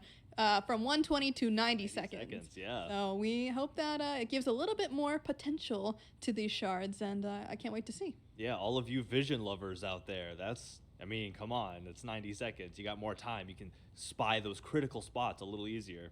So next up, the Soul Eater. I feel like I'm coming back to 11.1 a lot. It's Yeah. almost like we did a lot of changes in that It's patch. almost like it was a really big update. Weird. Anyway. We did a very big lifesteal update in It 11.1. was a Oh lot. shit! Wait, they just give it 10 power? We're excited to see Let's that a lot of lifestyle items we're go. still seeing like pretty That solid is truly changes in terms of like back. how they felt to play into gods or into lanes and like what that dichotomy kind of looked like. But Yeah. one item that has been just missing from this whole equation has been Soul Eater. Soul Eater. So one thing that we wanted to focus around was to make this very succinctly kind of this early game item that I you actually can think get. Soul Eater was That's always still, good. the price is reasonable. It is higher than it was before, and we're not changing the healing because the healing is the part that kind Well, of it has makes 50 it. power on it. I'm gonna struggle to find a word other than annoying right now, but it can be a little bit difficult to fair. play around in like solo lane when it comes to we're just healing the whole Yeah. time. We're not really fighting each Stacking other. Soul Eater so is instead easy of as that, we just fuck, want to make bro. you stronger in terms of your Stacks aren't lane a pressure, problem. in terms of the way that you fight people, and hopefully this will give you a nice power spike to play around when you're picking up Soul Eater. Cool. So, Book of Thoth looks like it was sent back to the editors. Kill couple it. revisions came back to us. What happened? Yes. Kill it! You want to go? Oh yeah, I'm gonna Kill preempt this. it. I'm sorry. Go There's for a it, go for it. lot. There's a lot of Yeah. changes in this next section because it's gonna involve a lot of things. And the first thing you're They seeing on the kill screen it, here is Kronos the Book of comes Thoth. back. So I want to preface this by saying All right, this is the big change that we've been kind of waiting for. I know that we've Kill been it. seeing a lot of ability hunters in mid. Yeah. And that has not been very delightful for our mid lane mains. So I want to make sure that we are kind of shifting the balance here. So you're seeing Book of Thoth get nerfed because They're this nerfing is Book kind of 'cause the it's all you mainstay. When you're build playing in a every mage, build. you get It Book needs of to Thoth. go. That's It's kind trash. of the deal. But this is the only nerf, and we are instead pulling this power from Book of Thoth to kind of really try to force a bit of a shift here in terms of Book of Thoth's not going to be the mainstay that it was. Many other items are getting nice additional quality of life or power or whatever it might be buffs, and we've Yeah. got a big list of those. We got a big list. I mean, it's just time to work down it. So, Enchanted Spear is next down on the list. Yeah, so Enchanted Spear is the They tier added it 2 back. of the flat pens. They added flat pen essentially back. what we're Remember they doing here is removed it from giving all tier a 2 little bit better items? of a power spike towards the beginning of the game. And, not specifically power, but penetration is important in terms Yeah. of being able to clear camps and things like that do have, moderately high magical protections Yeah. in certain instances. And this will also help against players as well. It certainly will. So, moving past that, we have the Spear of Desolation. Good old Yeah. Deso. So I guess the next couple changes here are just going to be some They're power, gonna as we revert. talked Sorry, about they're before. gonna Wanna spread the rattle power through from them? Thoth 11.1 onto all had the the other change core to items. class passes, which took away That's what a I'm little bit calling of now. power at the beginning of the game. Yeah. Flat pen, you obviously want to kind of put towards the beginning of your build. They're gonna make it so you don't have to a build little bit more Thoth, power at bro. the You beginning, still have put power. back into that. flat So pen. Thoth isn't the only Makes power, sense. the So only that item looks for like power. It's following suit for Spear of Desolation, Divine Ruins that way, and then we get into more of that penetration. There it for is. Cursed Orb, though. Yes, this one's exciting. Yeah. This is a bit of a big shift here. Cursed Orb is the tier 2 for Doom Ooh. Orb. Yeah. And so a lot of times Ooh. when it comes to the theming of this item, it's been That's a bit back fucking and forth, right? There was a sick. time where it was Vulcan's power. back, I know Quang back in is the meta back. when even you Yep. were playing the SPL. This is a very, Honest. very popular first item. And so we're thinking, if it's a very popular first item because of the passive, why does it have percent pen? Let's just lean into it being, this early game item. And so we're changing the pen from percent to flat to really emphasize that you have more flat pen options. Yeah. And you can go this one in the beginning of the game and not feel too bad about it. Cool. I mean, like you said, a crazy change. That's cool. And it evolves kind of into Doomorb in that way then. Yeah, exactly. Yeah. Yeah, I think it's really More exciting to kind power, of reintroduce okay. that build diversity again, especially because I actually think Doomorb should have had 15 flat pen. If that was mostly 10. that kind of first item that people were getting, this really helps, you know, bring in another first item. and a Expensive couple ass other item. from that list. Does Yeah, have a lot of little more power build now, though, especially with diversity, stacks. Like you Exactly. said, broadening the horizons of your potential builds. So it looks like we're kind of diving into just a sweep of magical power increases. So Yes. Rod of Tahuti and its glyphs, more power. Yep, this is kind of known more like as an end cap or like towards the end of the game. Yeah.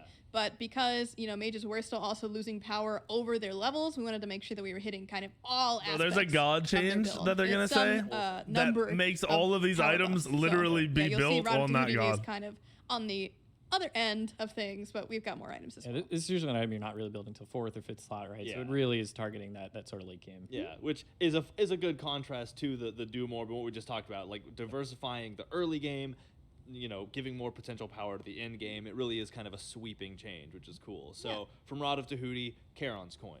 Yeah, more kind of power. same idea. This is more of like a mid-game item just Yeah. because you All do these want to buffs stack it up if are you can. like You're still happy Vulcan that it's buffs, a 20% Zeus pen item, buffs. so not bad to have in the mid-game. Zeus but getting a stacking tier it is 5 also really skin, nice, his so a little items bit more getting mid-game buffed. oriented. A little more mid game. Next Shocker up, there. Soul. Never It's saw been that a one minute since coming. We've been seeing some soul gems. It has. So even with the lifesteal changes, this one has still been kind of Oh under my! And they literally are putting power and it changes on deserves that every power. single core It does, item and outside of that it Thoth. will get. We have Spear of Mages up next. More power. God damn! More Kind of power. Same deal. This is another mid-game item. We sharpened the spear. We put more magic into it. It's good to go. Yeah. Demonic Grip up next. Yeah, and don't worry, you magical ADC fiends. You've got your help as well. A little bit of extra power here on Demonic Grip. Again, another mid-game item to really kind of keep that power train going.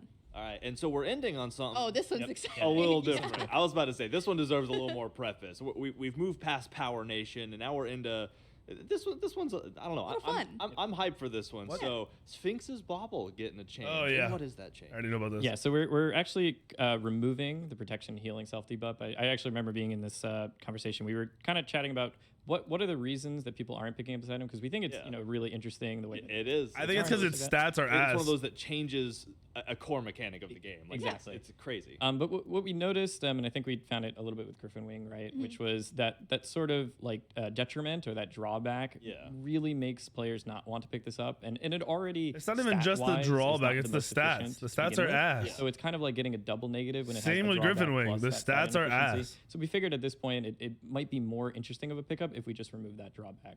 Yes, exactly. And that also opens it up to being a little bit more flexible too. When we were seeing this item, Yeah. a lot of times it was on supports. And again, it's not a stat efficient item for supports by any means, but could pick it up. It's not, debuffing your procs You anymore. It's lose not, too many reducing your stats healing. to go So for 50% we're excited cooldown. to see kind of what the potential of this item Like has. maybe We still like think it will still Yemoja, be under like purchase the just because it's so non-mage niche. gods that can But get it's fun. advantage It's out of fun. it. So we want to get a little bit more. Or maybe like excited your about hells for trying all healing, your these new, Aphrodites for fun things, healing. and Like instead of a we're hoping damage that, item, you go Sphinx's that for Bauble more maybe gets a cooldown. little to play. Yeah, where if y'all pop off and are like Sphinx's Bauble is where it's at, and here's why, and we just somehow missed it. Like It's that'll definitely be better on cool. spammers like Horrifying, your warriors and your probably, but guardians. Y'all will figure it out. Y'all always do. So, well, awesome. That does it for item balance. Now there's a lot of really cool balance still to come. But we're gonna dabble back out into It's some just cool those items cosmetics, miss on like with core stats this like pen. patch's cross-gen pass, the Oni Slayer cross-gen pass. So I've talked about it. Last year we had the bigger, longer battle passes, but this year, the year 11, the Road to Smite 2, we're in the cross-gen pass Bro, era. how do we go from And cool the changes cross-gen to passes fucking have this? skins that are cross-gen. It's that simple. So there's going to be one per patch, and each of Back these to the is going to changes. have 2 skins usually, and one a cares. sprinkling of other cool cosmetics that you can earn throughout the patch that will be ready for you in Smite 2.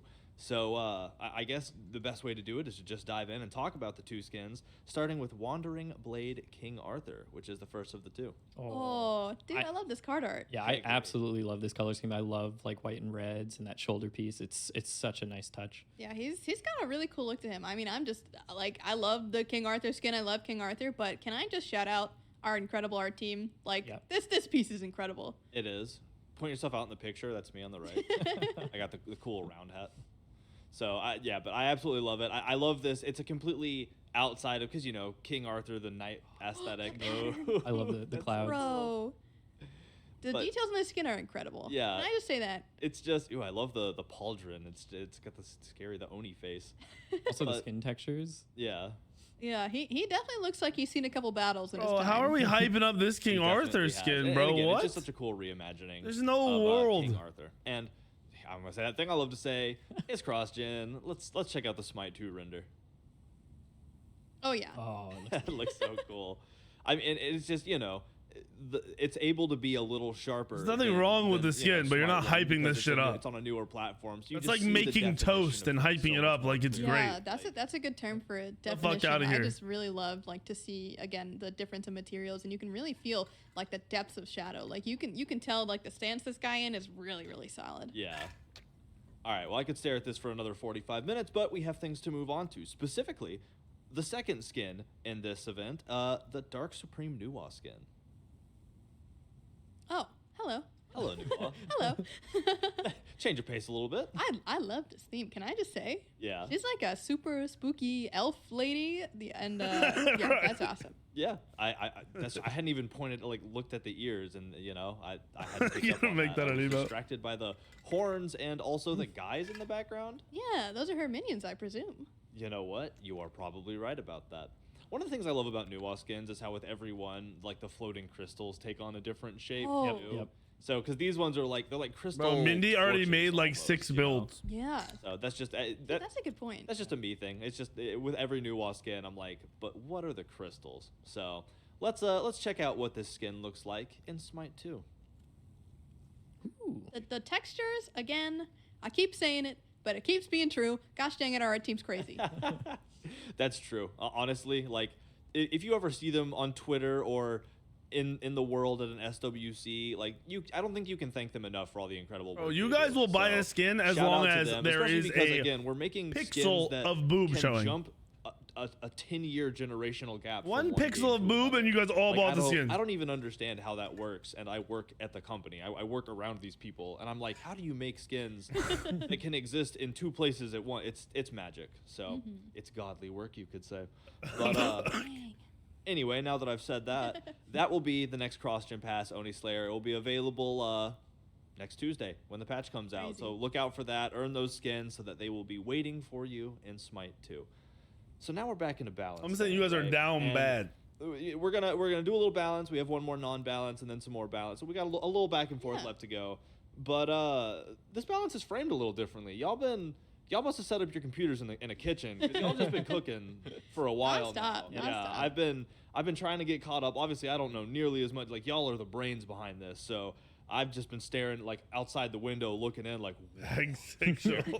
whoa. So let's just get right into it. So first off, we have a little bit of standard God balance, Yeah. right? So to kind of preface where we're at right now, we have got 3 different sections of balance coming up. They and only so buffed this one first AA section is mage going to item be though, the right? buffs, So we're not gonna see that you're AA typically Chronos. used to seeing. These Yeah. are just your standard underperforming characters for some reasons or another. And so Kronos is our first one up on our list. And again, we talked a little bit earlier with the items that mages just in general were performing not very great, but Kronos was the standout compared to his mage ADC brethren in like terms extra of underperforming, he was yeah. extra underperforming. underperforming. So just a small buff to stop time, especially in the early game, which is where Kronos, tends to be the weakest. Yeah. It's part of his clear, but the problem is that he has got the really quick repetitive clear in his one, but stop time is kind of the tool that he uses to keep himself alive and Yeah. clear. And being able to have a little bit better access to that is just going to help him survive through the early game. Fair enough. Well, as somebody who doesn't know how to play Kronos and can't counterplay him, I hate it. Let's move on to Circuit. Serket up next, and you would think that Serket would have been doing pretty well considering just how strong Crit was recently, Yeah. but especially because Crit Bro, is just nerfed, up and her that's, like, a lot of Serket's scaling. thing. She's not been Scaling doing too only. hot. I don't want anything else so we want touched. to kind of give her a little bit of extra help in terms of getting the fight started because she is. She very doesn't one-shot single-target. without a That's, like, crazy lot of what lead Serket does, unless is you're that she runs separated one from the person team. down If and you're with the can blow team, them you up. can't one-shot But fast enough for you. if she's not getting the fight started, she's not doing a whole lot. So we want to let her have a little bit more opportunity to get those fights started and get rolling. Okay, makes a lot of sense for a Or character. make her 3 So do Hell something is useful. next on the list. Yes, and again with the mages, we were talking Again a little with the bit. mages. Holy Being a little bit fuck. tough for poor Hell. She was having a really tough time in lane, especially. So we wanted to make sure that when she's getting through to this 10 late game procs late potential, game? that she really should be having. Removed? it's feeling strong. And so we were thinking, you know, with Hinder specifically, being able to pull off protections is always nice, but we want to give her a little bit more onus in terms of carry versus carry fights because, you know, she is good at spamming, but when she's fighting enemies, you know, she's a little bit sprinkled. Bro, my with the YouTube utility chat as well. asked for an So it's not only Ares helping buff. her, it's helping maybe her support, or she's got a magical They don't know. jungler like Maman or maybe Ao Kwang. Oh, shit. Going to be able to shred those squishies a little bit faster, which will be very nice. Yeah, and I like this sort of buff because you still have to like hit the ability right on targets before you follow up. So there's still kind of that like thought process behind, you know, when do I use this and how do I use this? Yeah. So I guess it's Mindy's really coming initiative back. to kind of do this to help her out. They buff Yeah, Hell. I If they agree. buff All Pois, So, she's not back. exactly a mage unless you are a Guan Only they're unicorn buffing All player, Pois, though. I guess, but we have Guan Yu next. Yeah, so specifically for Guan Yu, he was just not keeping up in lane, and that's really the specific buff here is that you'll see that the biggest change rank to rank is going to be from old rank 1 to new rank 1, and that was simply because that even with the passive boost on Conviction, it was healing you for basically the same amount as one basic attack for a whole ability, and this ability is really strong when you're with your teammates, but in solo lane, you're not with any teammates, you're by yourself. So specifically in that laning phase is when he was having a lot of struggles, and so we're just giving him a little bit of extra sustain. So even if he's not necessarily going to be able to keep up and clear, he can at least feel relevant in the lane and not relegated to sitting under tower and clearing the minions. And spinning. I don't think Guan's actually that bad, Cool. to be So the honest. last in the standard lineup is Bacchus. Yes, and Bacchus has What? been falling a What? bit behind in terms of his late game potential. In the What? early game, he's doing quite he's all right. good. Yeah, he's Yeah. hanging in What? there. The problem is The that he fuck? kind of, you know, he's doing all right, falls off a cliff like Yeah, bye. tentatively. He's getting a little bit too tipsy at the party. So we wanted to give him a little bit more Falls off potential late game, in so give him terms 20 of damage? actually being able to feel like he's making a really big effect in the team fight, especially depending on Confused? how you're ordering how you're using your skills. So for instance, you know, belly flop getting a little bit of extra late game damage is going to help when you are fully committing into a fight. Yeah, when you're getting in there. And it certainly will start to hurt once you are getting to that late game, especially if you're using the buff that you're getting from your ultimate, which would be very, very nice. So it's going to be a very nice small buff for him, but hopefully going to help his late game combo potential. Yeah, reel it in a little bit. Really finish the party strong. You know? Yeah, exactly. So we've done it. We've talked about standard balance. So Standard. now we're Yeah. in to pocket number 2. And these ones are dubbed quality of life adjustments. So talk me through that. What are we expecting here? So with Smite 2 on the horizon, we're trying to kind of take a look at gods, just kind of in a nutshell, right? Like how do these gods feel? How do they play? Are there ways that we can improve these gods that either are a number 1 thematic win, number 2 just a fun win, or number 3 quality of life win? So we're going to be talking about number 3 right now, which is just quality of life. And so these are kind of things that are like, oh, you know, I kind of wish that I could do that. Or maybe it feels like, you know, things have kind of been not necessarily broken, but maybe a little bit like clunky, a little slow, a little sluggish. We just want to kind of improve the feel of these characters most of all. Awesome. Well, I'm excited to get in and talk about some of these then. And it looks like Chiron was first on the QOL list. Yes, this one's very cool. I'm very excited about this one. So All right. Chiron, when he dashes, Whoa, he's able to basic attack, right? So he's firing arrows Why from are we his bow. quality of life in And so Chiron? when we were thinking about it, we were like, well, when you use this too, he also fires arrows. Whoa. So let's let him be able to use this potential, especially because he gets that power Whoa. buff when in Giddy Up as well. You Yeah. can now additionally get extra power buff for your Masterful Shot, which is just really fun. Yeah. This And god then in already general, is what hard we're seeing as for fuck. Centaurus here is something that you Whoa. might see for a couple of other abilities coming up. One thing, and this is a big shout out to Pon over on this Use My your 2 two. team, who was doing some excellent technical work behind the scenes. He brought up kind of a discovery that he made over when working in Smite 2, where projectiles have kind of a bit of lag when it comes to when they're getting spawned, especially depending on the server. Yeah. So I don't know if This you want to go a all little bit more into change is the gonna technical be explanation of this, nice, because bro. that's kind of Yeah. So anytime It's gonna be on time, if you nice. were to fire an ability, you have to shoot a message up to the server validates it, says, okay, hey, I can spawn this projectile, comes back down to the client, says, hey, you know, this projectile can fire spawn, away. and we go. And so whatever you see your ping, that's usually that round trip time that we're talking about. So Okay. you have to shoot the message to the server and get the message back. So the idea here is that in order to make some of these characters feel a little bit more Chiron is responsive in not those trash. situations, Chiron is an if you kind of insanely adjust good the mid laner right timings now. to account for that lag compensation, i.e., I know that You're there's going to be some drunk amount of as ping fuck. while You waiting for probably this built him projectile to AA spawn. based. I can maybe kind of, you know, offset some of these pre and post fires. You just a can little bit ult to somebody make that twice in projectile 2 come out and 100 to maybe 0 just a that. bit sooner on the server, so that I'm seeing it on my animation side coming out at the right time, like right when my hand is swiping over or something like that. Okay. No, this does not and make these Chiron adjustments a that you're jungle seeing, god. when we say we're making it quicker, this is fractions of a fraction yeah, of a second. it's going to It's- feel better. It's but it's not going to make frames. like, It is like it's a small difference, right? But you will feel it as the player, and as the enemy, you're barely going to notice the difference, if at all. This is really just for each individual player to see, I'm shooting my shot, it's coming out when it looks like it should be coming out, and all that like connects together. But again, as the enemy, projectiles are not moving faster. This is not like changing anything about the actual like ability that's coming out. It's just when you fire it. And the abilities themselves, they're not getting shorter. All of the time that's getting pulled away from this pre-fire is getting put into the post-fire. So you are still in the animation for the same amount of time. It's just, when does this projectile spawn and how does it line up with everything else? And again, you'll see this change a couple of other times. And again, I want to emphasize, fraction of a second.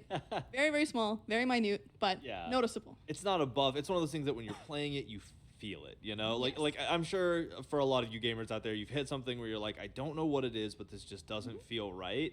It's stuff like that. And it's crazy that y'all have been able to discover instances of that and fix it, you know? Yeah, I think there are some cases where it's like a lot more egregious, and those are obviously going to be the biggest ones that you feel. And then there's some that are a lot more subtle, but we still want to kind of look across the board and apply that same, you know, methodology to any character. If it can make them feel better, we should do that. It's the level of care that I've always seen y'all guys give, where it's like, all right, so there's something egregious and we're going to fix that for sure, but let's look at literally everything and make sure that it all feels as good as it can. So so you'll see it a couple of times here, and again, it's something that we want to keep kind of in our back pocket for the future. If we find more of these instances, we will be fixing them. All right, can we get to the next shit? Y'all are cool. All right, so Kali up next. Let's keep moving down. Okay, completely different thing here. Completely different. Let's mind shift for a second here. So again, some of these things are going to just be nice feeling changes. This is not the biggest Kali change in the world. March for Death is her passive. She's got the passive wheel come up. Morrigan has the same passive wheel, but the difference between current Kali and current Morrigan is that when Morrigan has this wheel up, she can move around. And Kali has this wheel up when she spawns, and so a lot of times you're kind of put into this like quick thinking, like I have to make this decision now. I have to, you know, do this immediately before I can do anything else. Now you kind of have the ability to now I can move when I spawn while you're getting out of base. Purely quality of life, purely just good stuff. So that's not even quality of life, bro. Heimdall is up next. Yes, this is another kind of more, again, leaning into that quality of life. When Heimdall misses a target with Through the Realms, of course, which you hope doesn't happen, but sometimes it does. Sometimes you want to use it even as just a dash, like a movement ability. Yeah, you gotta escape. His post-fire, which again we'll kind of talk about more, that's just like the technical term for like the abilities technically done doing the thing that it was going to do, but now you're resolving the animation. It was lasting too long because it was lasting the exact amount of time that it would take for him to actually swing. There was no difference between that, even though the animations were different lengths. And now he will have a unique post-fire for when he misses, which will allow him to act sooner and not be like stuck in the CC immune, can't do anything. Yeah, like his brain was trying to process, I'm supposed to be swinging. Bro, right Kali now, already sucks. So you just stand there. Her quality of life does nothing. Chiron's really good. Quality of life makes him better. Shame of missing the ult. Heimdall quality of life. You know, if I have he's like, hey, you suck dick, so we're not gonna penalize you. You can turn around and keep firing, right? That should. There you go. That's the copium I needed. So Charon is next up on the QOL list. Yes. Charon is a very new god, right? But even with Charon, we found a couple of instances that we could fix up with his basic attacks and Spectral Surge of the timing that we talked about. What is this? But also Ferryman of Souls. This is passive where he's able to gain max health. We've heard a lot of discussion. Why are we quality of life about shit? Infinite stacking or quote unquote infinite stacking mechanics and how that could be pretty interesting and fun to have. So you want to try that with Charon, who is kind of our first step to seeing like how players really like this, because this isn't increasing his ability to like have health like more in the early game. It's really if you are the GOAT Charon and you're getting to 350, you could go up to 998. You could have up to that much. Is this not just buffing him as a mid laner? A lot of players weren't getting to that 350. We just want to say, you know what? Go for the high score. Get as high as you can. Get as close to the cap as you can absolutely get. But good luck. It's very hard. So I have to ask, why 998? It was a little bit of a UI restriction, and also, just thinking about 1,000 health is a lot of health, right? That is a lot of health. And it's not any easier to get the coins either. You still have the limitation of I can only carry around 20 at a time, and I have to get them from minions. So it's not making him any better in the early game. It's really, again, the crazy Charons that were going for the high score. Now you can really go for the high score, and I'm very interested to see how high someone gets. Well, this isn't crazy stuff. This is just making gods that are already good better. 998. There's nothing crazy about this. Yeah, if we could let you get infinite health, we would. I'm not even worried about the extra health. They're probably not even going to hit it. Let's but be why honest, are we even looking at these gods? If you get to 998, No, that's crazy. You're crazy. That's You're a long insane. game, That's a or long you're- game. Yeah. So, all right. Well, cool. So let's continue to paddle downstream with Sobek, kind of in the water as well. Yes, well, definitely in the water because when he's lurking in the waters, he's not really like, What? in the play space per se. He's kind of going under. very it. under, yeah. He's very under. submerged. And he's kind of making his own water, right? Yep. Like he's kind of a little bit like in his own realm, and so Yeah, visually, that- at this least, is it a kind of is very strange when genuine your buff character is like to Sobek. 1% above the water. I already and banned you're Sobek ramming every into a game. wall and you're getting stuck in the Ymir wall or the Odin cage or whatever it might be. So we're just giving him player pass through when he is in his ultimate. So now he's going to be able to go under that. So there's a Swim lot over. less visual disconnect when that's happening. I don't know what's Visually, it's a happening lot right more now. Cohesive. Yeah. just based on what you would expect, right? If you were to go into that wall. Instead of the puddle just kind of being like, bong. Yeah. Exactly. All right. Well, cool. So next up, sticking with the water theme, Poseidon. Yes, this is a cool one. I mean, Poseidon is a character good. that for a long time has had This kind is of better. this disconnect Have the Poseidon shirt. where his whirlpool looks like it's coming out, but it's not hitting people right away. Yeah. It looks like Yeah. it People are should be just hitting. narrowly escaping. And right? they're like this much, and it happens more frequently than you think, right? So for Whirlpool, we are increasing or rather decreasing the time it takes to activate to make sure that it better matches the visual effect. And again, it is a Very very, very very subtle. slight adjustment. This is but good. You should actually be feeling the difference as the My Poseidon God, that player, isn't which is OP. great. I think Getting it's a change clear that's to needed. establish that intent, right? Is that we want it to visually look like it's matching, right? Yes. And I think in the past it always looked like it had completed, but people were still kind of escaping. And we wanted to make sure that if it's completing and you see that visually, that it reflects and that sort of hit onto the Yes, target. exactly. And we made the smallest adjustment possible to actually Oh, make that yeah, yeah. true. It was literally A lot of a iterations. 100th of a second difference between some of our iterations. But we tested multiple of them, and we got to a number that we were feeling like, yep, this is the least amount that we have to change to actually make it feel like it's hitting. Such a crazy how micro of an adjustment that kind of like you're like, all right, well, I guess 1/100th of a second. Yeah, is you're like, how much actually how do is you that? hone in on that? That's impressive. All right, so Cuckoo up next, KukulCon with a couple changes. Basic Yes. tag, Zephyr, Whirlwind. Let's go down the list. So That's Kukulkan a is one of nerf. the characters that Okay. has kind of been a menace lately. He's been a bit of a ranked fiend and even a casual fiend to an extent. So he is getting a couple changes here, but we wanted to kind of pair it with some nerfs because again, he's doing very well. So with us giving him a definite buff in him being able to hit the well, we'll get there, but hit Whirlwind more consistently. Yeah. He's already doing well. He doesn't need to get extra, goodness off of that. We want the character to feel good, number one, and then additionally on top of that, we're going to balance him backwards a bit because Yeah, he's getting be that extra fair. consistency. So I wonder if all these fair changes across the board. But yes, affect the basic them being attacks are ported going over to to be Smite taking that 2. timing consideration.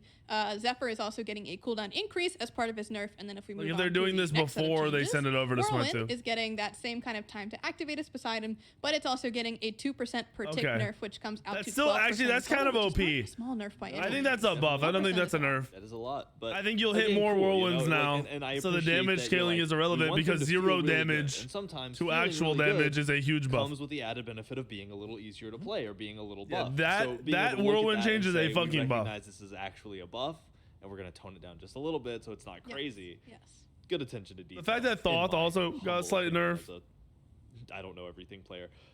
So Ymir is up next, and I always love Yeah. to see Ymir win. So what's happening with Ymir? Yeah, this is a fun one because it's we've kind of looked across the board and looked at some of the restrictions on our characters and kind of asked ourselves, right, like, do all these restrictions make sense? And Yeah. Ymir for a while, I think, being one of the first characters to come out, right, he has these strong both camera and self root restrictions on his 2 and his 3 and his ult I think is also self root. So we kind of looked at maybe just the camera portion and said, could we make the character feel just a bit more fluid if we enabled your camera to move around while you were casting these abilities, right? That Yeah. means you can follow up, if you freeze or you slightly miss, you can at least follow up with your 2 right afterwards. You can, kind of U-turn. There's a Is lot it of so things you that can do that I think pre-aim just out of you the don't notice it animation? until you get in game and you start experiencing what it's like to have your camera unlocked. But there's a lot of like clunkiness that comes from channeling this ability, not being able to move your camera, and then all of a sudden gaining that control. I'll be honest, back. that's the It's kind of so stuff much I nicer the hated moment in you cast it, you're Predecessor able and to continue Paragon. turning your camera and set up So- your next command. Yeah, I might it's really nice really for those, think like, this is micro bad, but I'm not sure adjustments yet. that you're making, like in the heat of the moment. Like if I'm like with this change, I can Ymir freeze, and maybe there's someone coming from the side, and I can already move my camera while I'm doing this animation, and then immediately 2 after I'm done, and I'm already aiming. I don't to the think I right like spot. this. Whereas before, It's I gonna had to feel wait to get weird. out of the It might be camera better, lock, and I but can just I do don't it. think I'm gonna like this. Yeah, makes sense to me. I'm all for it. Oh yeah. So, yep, man, continuing the thematic blocks, Yeah, Scotty. this wasn't on purpose, by the way. This just happened. It feels like it was on purpose. It was well planned. So we're in the ice still, and we got Scotty to talk about. So Scotty is getting, again, the basic attack timing change that a lot of other characters have gotten here, but Calder has been she can a jungle. naughty dog lately. He's been She can dying to jungle jungle. camps, and due to the way She can that also, Unleashed camps do her work, own he bosses was in taking an aggro AC, to but she Unleashed can camps, jungle. And previously, he was taking 1 pip of health per hit from a jungle camp, so he would just basically die instantly. Vanish. to We're these. So so essentially, we are back, making it dude. so that Calder is kind of going to interact with these jungle camps in the same exact way that he would with lane minions. Wait, but do they do very this with important to Arachne note, because spiders? we had to make sure that we check this one. It doesn't interact the same way with jungle bosses. He will still take 1 pip of damage per hit from a jungle boss. So no crazy tanking mechanics on Gold Fury, Fire Giant, Pyro, whatever it might be. He will still die to that at the same rate. But jungle camps, fixed up. Feels really nice. Fixed up. Went to the doggy daycare, got some training, is now good to fight those jungle camps. So rock and roll. So next up, not thematic to ice at all, Cupid. Yeah, now we kind of got a little bit of extra action here in terms of we've done this a similar change to a lot of other. I mean, gods, it is a quality of life change, but I'm not. Change You still that can't clear. like revolves around basic attacks, where we want to encourage you to get active with this fight, with this passive. And so when you're actually fighting gods, you're getting stacks twice as fast, and it is very, very important for Cupid to be getting to that max stacks for the stun, for the extra heal, for the extra damage, whatever it might be. We just want to make sure that if you're fighting someone, you're getting rewarded for doing that, and this is a really good way to do that. Yeah, I think when you get into team fights, you don't have minions around, right? It sometimes gets a little bit harder to stack that passive, and I think this enables you in these team fights to get it back again, which is really good. Exactly. Cool. Well, we can. All right. I found another theme. They're getting looser, but we have people with wings now for Jing Wei up next. So. Yes, Jing Wei. So Persistent Gust has always had a buff when you knock yourself up. Yeah. The problem is that you don't really want to knock yourself up. You don't want to. Even though you can. All right, I'm already on my Jing Wei train, bro. We're good. You do go pretty More high. Jing Wei. You send yourself the same height as enemies. But now the Jing best Wei's part OP. is that you will be sending yourself a little bit less high Jing than you Wei send OP. enemies or anything of that nature. And the best part is that you still have a decent amount of time to dash. It does decrease the amount of time that you have to dash. That is true. However, there's still plenty of reaction time to this. We had a lot of people test this to make sure that they felt like yeah, it was whenever she still a dashes, very not as solid far. amount of Probably time that they not. had to She dash probably and still react to dashes it. the same distance. And in general, you are getting this buff. I don't more think often. dash You don't feel distance is based as on bad height. Setting it up for yourself to get the buff as well, which is very, very nice. Yeah, I think there were cases where it could feel like a punishment to have used it, even though it was like the right thing to do. And I think we wanted to reduce the frequency of it feeling like a punishment. Yeah, that makes a lot of sense, and a very inventive way to do it as well, just by changing the height. Yeah, that's just a cool change. So Fafnir up next a little bit. Oh, we saw this one a lot. Yeah. we saw this one a lot. So I'm super excited about. This is like a huge point of feedback for a lot of people. It's something where when Fafnir leaves That's currently in big. Smite, there's a bit of That's a big, lock 'cause where he's not allowed to that always really made him feel provide like any dog extra shit. input till the ability finishes fully resolving. And we looked at it and we're like, what if we just turn this off, right? What if we just reset this and make it, nope, the moment you land, you can immediately start chaining into other abilities, other input. You could turn your camera, do all those things while you're jumping. And he immediately, I mean, so much of that sort of like clunkiness. The first playtest, the person that was playing Fafnir immediately went, whoa. Whoa. That feels different. That feels good. And I was honestly like super excited to see people suggesting this on Reddit and on Twitter and things like that, seeing some of the spoiler changes. So there you go, guys. We got it. Yeah. Fafnir is Taken care of. feeling better. You love to see it. You love when something just feels better. So Tiamat up next with a little bit of a stance wiggle. Yeah. So Tiamat is a very interesting character because her 2 stances have 2 very different purposes. Very different. And usually what happens is you want to start an Okay. upright stance like So this is for timeline? 99% of the time. And starting in the ground stance kind of puts you in a weird spot because it puts your movement ability on cooldown if you want to go back to the upright stance.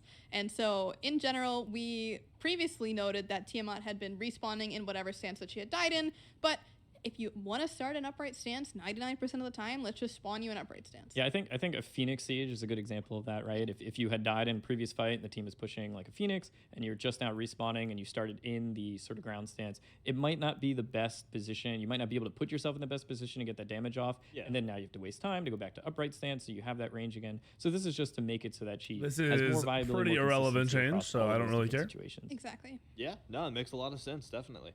So Micro Best quality Bet of and life. Pounce are next on the list. Dude, I have been waiting for this change for a long time. Holy fuck. So Bastet, All right, Bastet's actually fucking OP. Camps, Bastet is actually fucking one back. Of the abilities that kind of has this Soul persistent Eater, effect that you can this change is back. So when you're clearing huge. a camp, if you want the ability to go This on cooldown, change is you have to fucking fire the leap huge. and then leap back. Jump back, And it's yep. just, it's a big waste of time that you have to do when you're clearing camps, and it doesn't feel very good Bastet's to do back. that. She was So already good. Now, when Bastet uses Pounce, she can right-click it to put the ability on cooldown, Yes, cancel the ability to sir. jump back, and lose her movement speed stim. So all of that goes away, but you do put it on cooldown. So in those situations where clearing. you're clearing a camp, you don't really Yep. need the movement speed, or you just want to put it on cooldown sooner, you're gonna be able to do that now, and it's felt so nice, dude. It's been great. We've noticed the players really appreciate that sort of control over when they get to put that thing on cooldown, because then there's a little bit more micro that they get to gain, a little bit more thought process behind it. So we figured with Bastet, especially because again, you had to do that leap back if you wanted to reset it. It just feels so much more nicer to shortcut that and say, okay, I can right click and get back to the state that I want to be in. Yeah, Yeah, exactly. I couldn't agree more too. That especially with an ability like that, like you said, maybe you just want that forward movement and you want it to hit cooldown, you want it to be up so you can use it to jump again, or if you're about to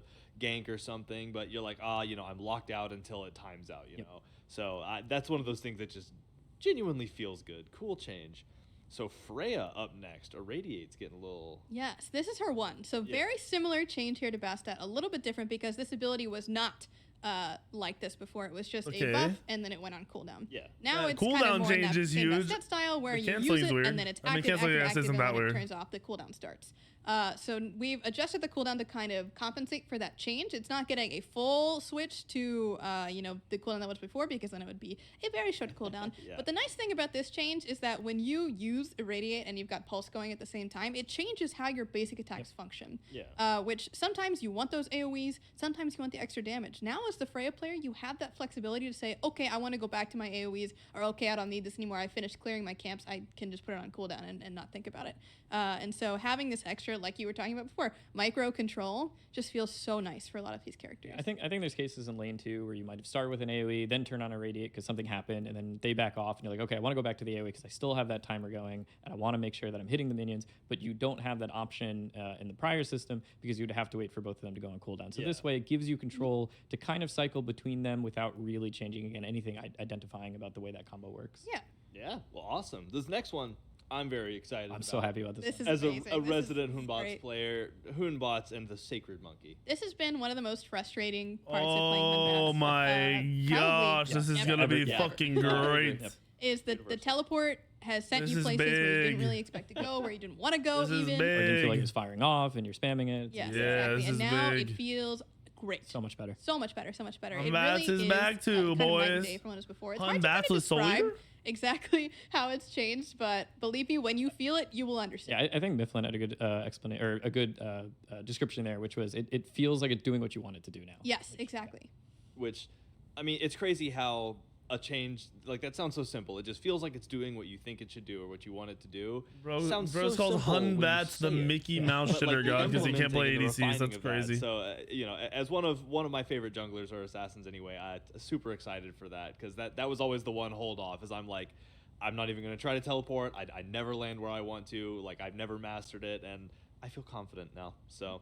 Artemis is up next, and her traps are getting a little snappier. Yeah, I think Lermy has like the full details on this, but I think this is one of the examples where I was talking about there's more egregious cases in the game of like timings just not matching. I think this is one of those cases where you'd see like the full animation, and then like maybe it would feel like a larger delay would happen before you'd see the trap. Yes, Yeah. she Wanted to would make that. essentially, the animation she does is she kind of like puts out her hand. Oh, so Like, now when you put casting it the trap down, it's out. like instant. That's and then huge. she would do the That's full sick. animation, and then the trap would spawn. I hate Whereas, her you know, trap, you'd bro. think like normally, oh, she's throwing the trap. The trap should be leaving as she's like Exactly. mid-throw. Yeah. But it wasn't doing that. So now it is doing that. And again, it is the smallest Her amount trap should act as a possible ward. to make it feel like a it's full matching. blown ward. She should be able to have 4 of them, but no regular Just wards. love to hear it. Get those traps out more reliably.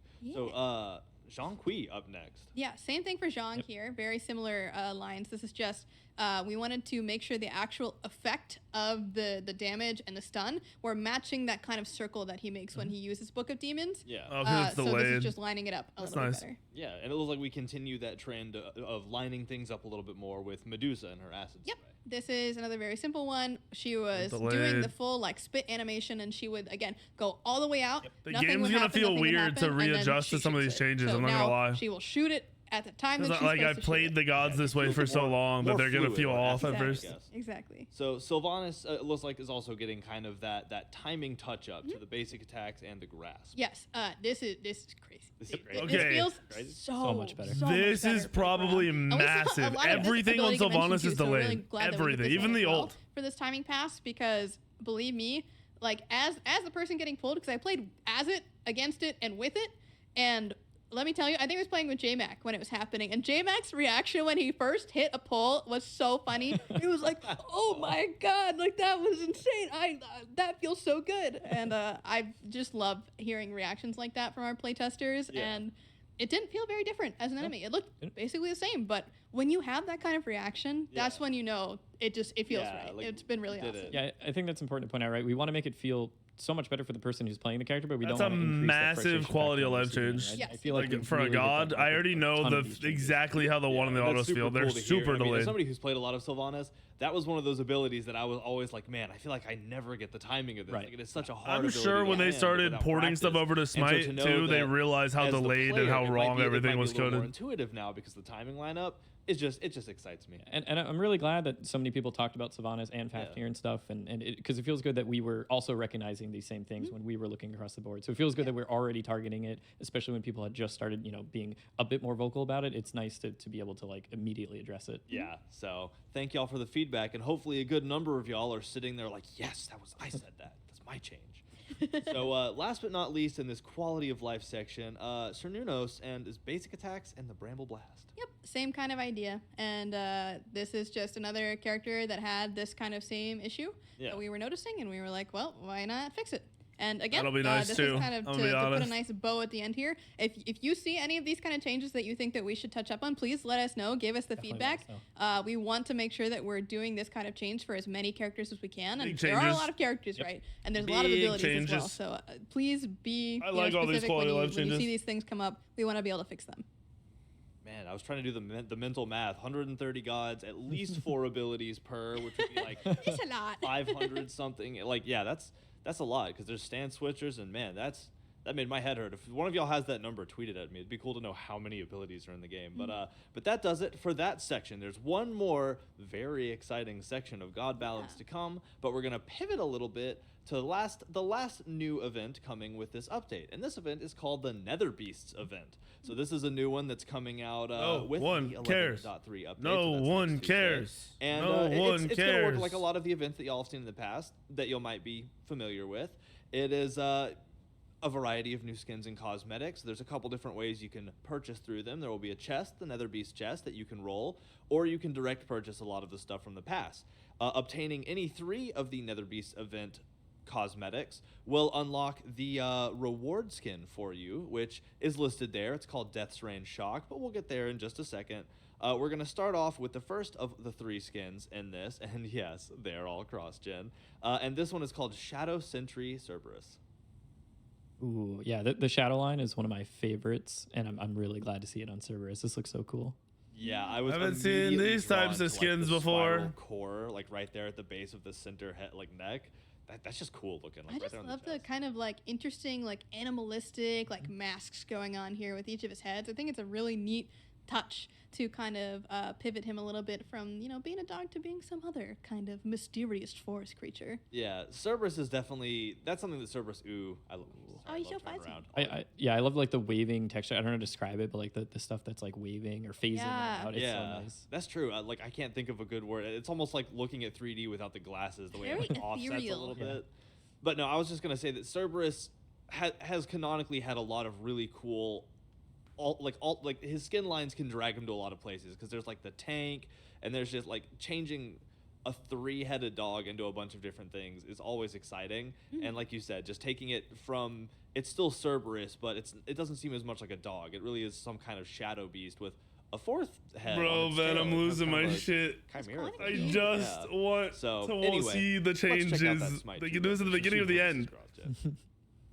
Oh, That's so cool. That looking. looks- Yeah, Oh this my just gosh, turned that out pink! so We've incredible never with seen that design, pink and before, they've guys. It's a explained this. I'll must-have show buy. The I would textures spend and $100 on the this skin. fidelity, just incredible. I'm gonna buy this I love twice. the I'm way buying it light's, on my like, alt account blending too. off the chest towards the back. Yeah. The way that it's Yeah. like fading It actually out. feels like a light source. Yeah. Why? It's so cool. It's the Yeah, same that- as and the that's been other something, 30 again, if y'all versions see of the deep dives, that's been skin. Shut something the fuck up. That was harped over when we were talking about FX was the way light reacts in Smite 2. Like you'll be walking by stuff, and if you're emitting light, a lot of times it'll show in the environment. So to see a skin like this and be like, that's emitting light, that's genuinely emitting light, super cool. So next up, Headhunters to Nunos coming at you.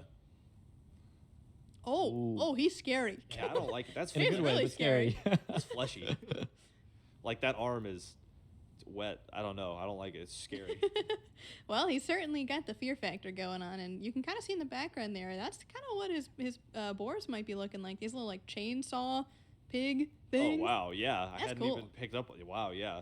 And my question is, did he just break out of that containment pod, or did he hunt something out of it? I think he seems like he might be making them, right? Because when he turns people into the boars, right? You know, maybe he's making them in Oh this wow, lab it's thing. a science.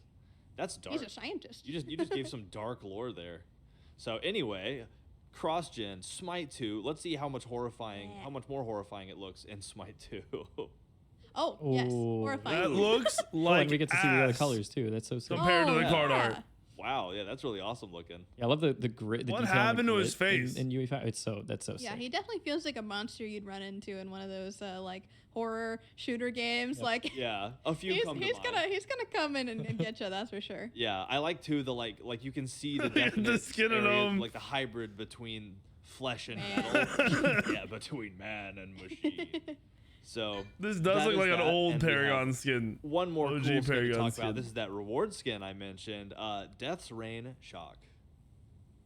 Ooh. Okay, that's cool. I love All it, right, dude. I'm sold. Yeah. Where do I purchase this? Let me get it right now. I love the presence on the skin. There's something about smiles that are menacing that like it's this like really niche Let's see it in part game. of horror that I'm really Show me into. it in Like, game. when you make a smile make you uncomfortable. You shouldn't be able to I allowed like- to talk I about the don't know what it skin is. until I see it in Can we game. talk about the scale of this art as well? You see the little guy? Just show me in game. It could be epic, Their but prey I need to is see it in game. gigantic death god, and yeah, he certainly will be bringing it. I mean, he's just got to take a pinky and boop, Yeah, and they're boop. gone. And 4 pinkies on this one at least. If Six. not, yeah, He's got six. Okay, you're right. I miscounted. So again, tag yourself in the photo. I'm dude far left on his knees. That's definitely me. I'm paying more homage than anybody, dude. So all right, let's check out the Smite 2 render of this because you know I can't not. Okay, that's sick. That's so I love cool. the weapon. The weapon Dude, is just dope. Again, I was talking about But the scale and the art. I but don't can we care talk about the the rest. scale and the model, just how sick this axe Instead of a looks. third And it- leg, he like, has Chuck is a 2 tall arms, Dude. Yeah. 2 This extra This is a arms. big axe. He's That a third is. and I also love fourth the arm. double headpiece going on behind him. Not really Yeah. processing Yeah. this one. Very regal. And the details of the extra hands too. Like normally you'd be like, oh, it kind of like stands out a little bit, but this just really feels kind of supernatural and creepy, but like in a really cool way. Yeah, I definitely agree. And I think for a skin like this, it would be. Then he it'd has be a darn third shame if leg we for just real, didn't though. dive right into Smite 1 and give it the old lookaroo. Yeah. So let's check this out in game. Oh, Ooh. oh, you could really see the back Oh, arms wait. here. Okay, Back wait. The arms little have arms are knives. cool. Dude. I Do they love do the way they anything? animate, That's so fun. The animation is awesome. It is awesome. The way they like. The auto flex is out. awesome. What? Okay, so those arms Really don't do horrible. anything. It's giving Well, me he like. kind of slashes with them too in that third hit. You should be able to walk backwards and attack people, Oh, or yeah, attack you're people right. behind It's you. Crazy. Those hit effects look so cool. They're even. Oh, and the worked- passive with the green. You know, headpiece is coming into use. That's true. Oh yeah! Wow! Yeah, it was going like that emerald for the passive. And I actually like the the FX skin. color just I like the skin. stands out so much, but it also fits so well. Yeah, I'll always be a fan of like the jade, emerald kind of, just that really deep, rich green color. Yeah. So I think the trails and everything too, like off Yeah, the it's line chalk. and the autos look so. It looks so like cool. a Shiva This skin with a weapon. I love that throw. It's like a flame too that follows it. And again, you know, if you get this skin, it'll be waiting for you in Smite 2. So you get to get in and I'm not enjoy really what you're processing the seeing arms in the back. and be horrifying Don't do all anything. about Smite 1 in the battleground of the god. And then Smite Wait, 2 does he not hits, have arms in his and you're front like, oh, at yeah, all I'm then? gonna play So Shock. he has I'm no gonna extra do this front arms. horrifying 6-armed He green just has 2 arms monster behind him or with 8 daggers. Yeah, They don't do anything. Man, math is. I mean, hard if when he looks this violent. scary in Smite 1, you can only imagine what it's going to feel like to play him in Smite 2. Or rather, to play against him in Smite 2. Yeah, so I don't know. I'm pumped about it. So again, this will be the reward skin yeah, for 6 another arms. Beast event. Wait, what are his other arms doing in the front? Next Tuesday, so that's March 19th. Can't even see 'em. It's right around the corner. It's crazy how Show cool. me every time, more ever since changes. they were Show like, hey, me updates are more gonna happen a changes. week after the update show. I'm like, that's Show awesome. me 'cause that's more less waiting than changes. I have to do after talking about it. So make sure you check out this event again. Roll the chest or buy direct, and you will earn your way towards unlocking that shock skin as the reward skin. So super exciting. So now we're back in the land of the balance. Oh. And we're where Oh, yeah. if y'all have seen some of the teasers that we sprinkled out on Twitter, I guess those were more leaks than teasers, huh? So some of the leaks that we put out there, then you should be excited for this because again, they were cooking back there and they created some heat. So we're calling these major god balance because a lot of these changes are pretty crazy. But talk about that. What led y'all to cooking this hard? Yeah, so again, we kind of were examining a lot of characters going, into this transition period between Smite 1 and Smite 2, where Smite 1 still has a lot of really awesome content coming. Yeah. And Smite 2 is also on the way, and all these characters have got to go to Smite 2 at some point. So we really want to look at the core of each character and say, is there something, is there a problem that we can fix with these characters that is making them feel weaker inherently than other characters? Okay. Is there something that's more fun, more smooth, that's going to resolve a Fluid. lot of the clunk, get that fluidity going? Is there any way that we can update them? Is there something that we feel like this character's missing in any way? Or is there just something that will be cool to try and just see what people think about it? Yeah. And so a lot of those come down to what these changes kind of are at a base, and we understand that a lot of these are going to be a little bit more intense than the quality of life changes that you're seeing. And again, we are very receptive here to your feedback. We want to know what you guys think, and if Very you do much think so. that these are more fun. And again, to reemphasize, a lot of these changes are as small adjustments as possible to make sure that we can kind of keep it still reined back in. We're not going completely crazy here, and we want to also make sure that it feels fair for the enemies playing against these characters as well as people playing with the characters.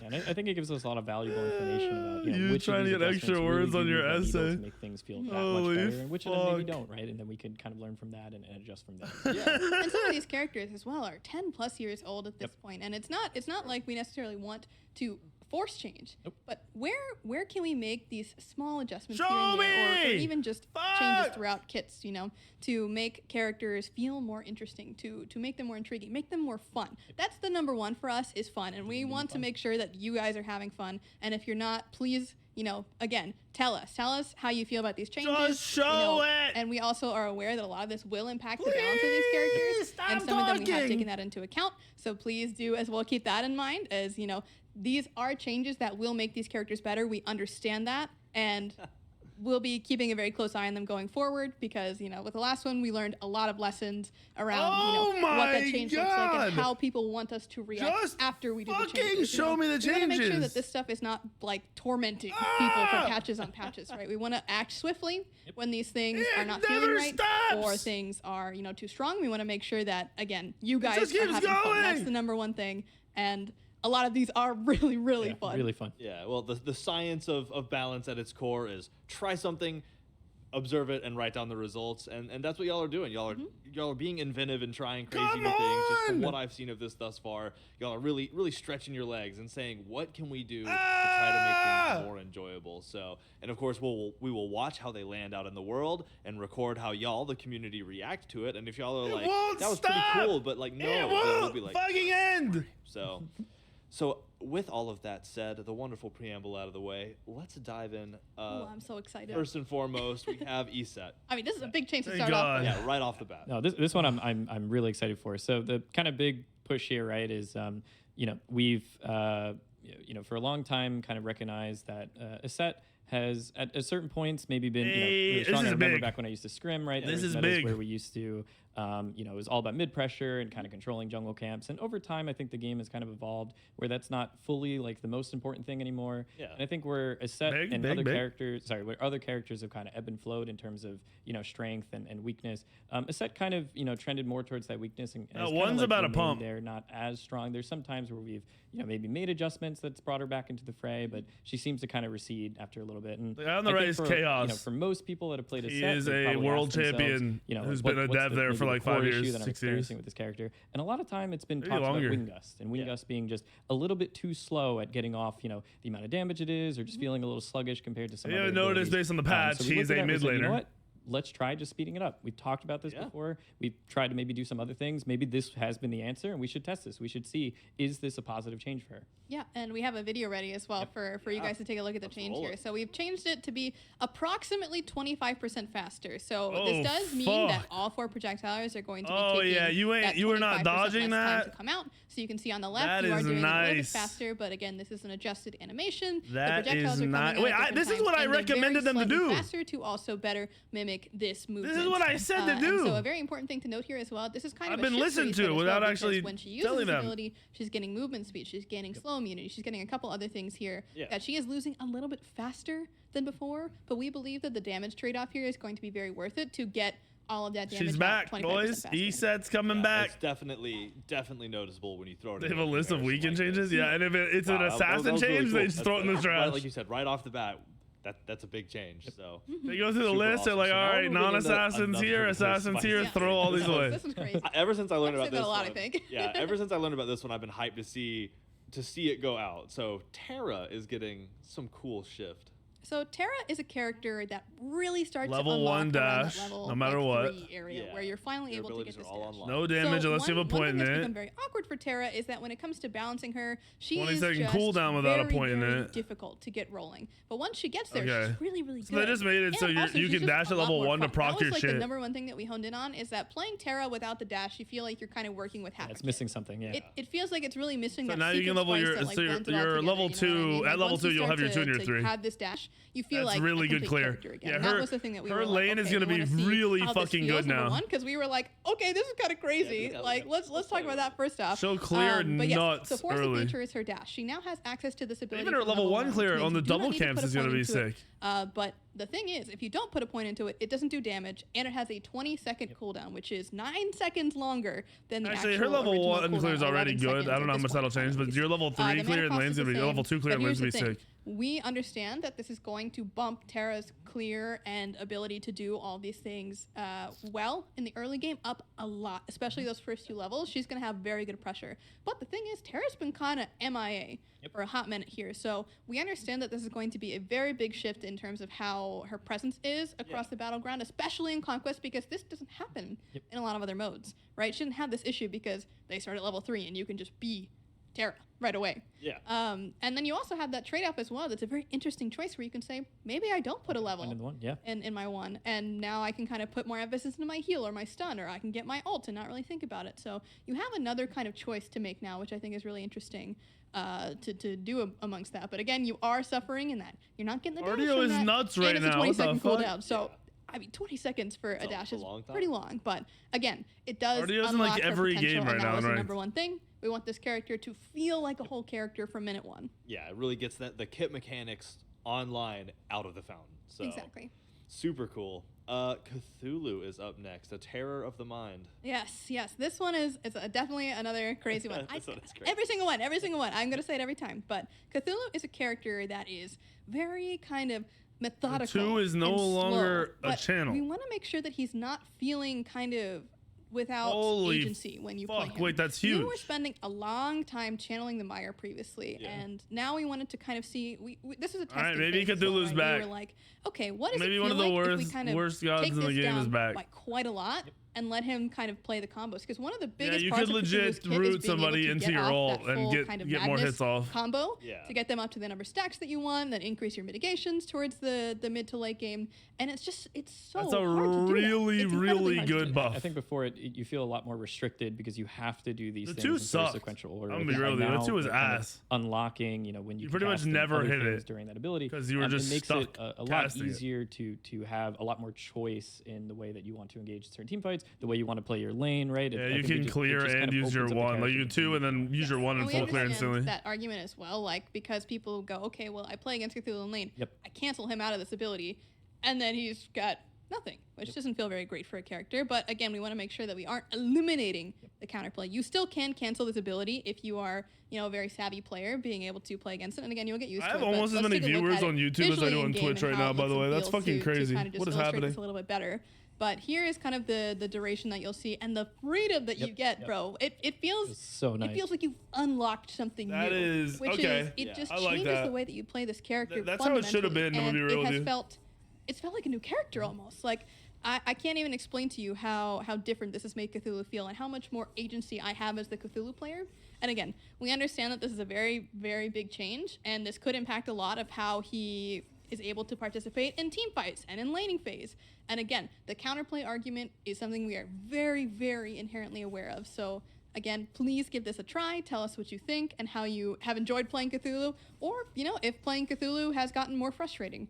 Or playing against Cthulhu has gotten more frustrating, rather. So do keep all those things in mind, but I just can't wait to see like what people think when they actually play him and get their hands on him. Yeah, because like you said before, it was so necessarily sequential. Like there was an order you had to do things in, and if that order gets interrupted, Bro, we hear you guys. We agree. Go back. next. Like this is a good change. You've knocked it out of order. Think you can do things Go in next. different ways. The combos are changed. So this is going to be another one of those where we pass it out to the community and y'all go absolutely bananas with it, and we're looking forward to that feedback. So this next one was one of the leaks that we shared is Agni, and y'all got to see how his ult is a little different now, the way you cast it. So let's dive into that. Yeah, there's been a lot of buzz around this one. I mean, Agni is anybody who's followed. This is actually just a good quality of life change, in my opinion. Agni was definitely It's one a of my favorite buff, but it's more of a characters. quality of Grind life this change. character a lot. And one of the things that I kind of felt Your like we self peel will be way better, and then that little bit of range when you're just out of range, you won't be anymore. This character is very fluid in terms of movement, dashing around, doing his combo, and then there's kind of like an abrupt Damn, it's almost 5 stop o'clock. when you're trying to do some of these really cool things. And we wanted to see, again, kind of in this vein of like unlocking fluidity in characters, making characters more fun, making them more exciting.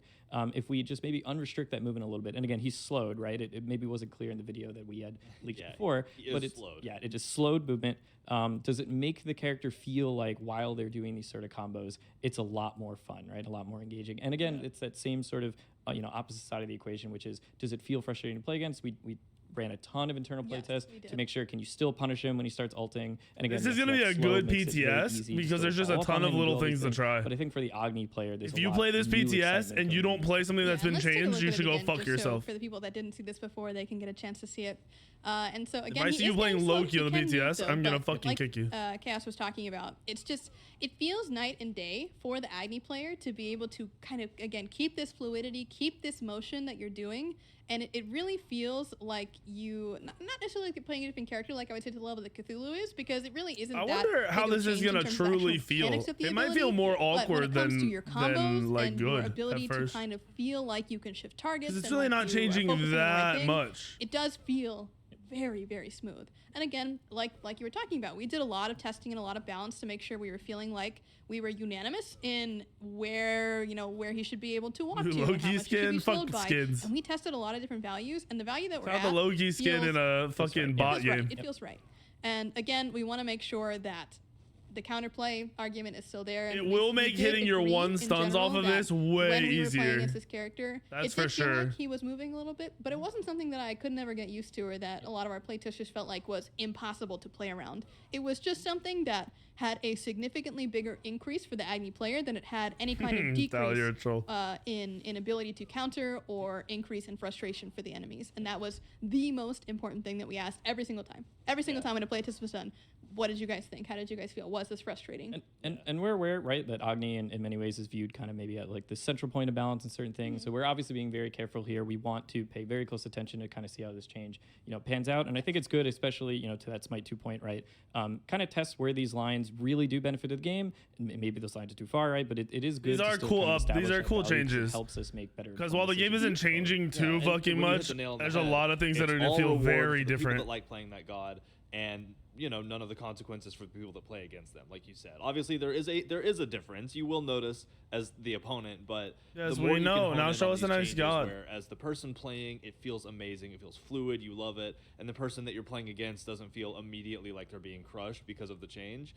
It's such a fine line, but y'all have hit it in a lot of places, and like you said, it's a constant point. It's a constant thing that's being asked about. I'm sure y'all will let us know as well, and we'll be looking out for that feedback. Okay, But Yes, next. exactly. it's Next. a really cool direction Next. to balance in. Is how can Next. we make every Next. individual experience Next. feel as Next. good as possible Next. while you're playing it, Next. and while not Next. punishing the people that you're Next. playing against. Exactly. I think Next. that's one thing that we really want to Next. emphasize is that a lot of people play Smite for the Next. gods. And, we can do as much item and balance and number tuning and things like that, but if the god Next. doesn't feel fluid to play or fun to play, then people are not going to want to play it. And Agni is a character that is relatively fun to play, but we were like, can we maximize this? Can we make it better? Can we improve this experience for people? And again, please let us know how you feel about this change when it comes down to it. But please do give it a try, because honestly, when you feel it out, it feels like that A/B comparison, you immediately recognize it. Yeah.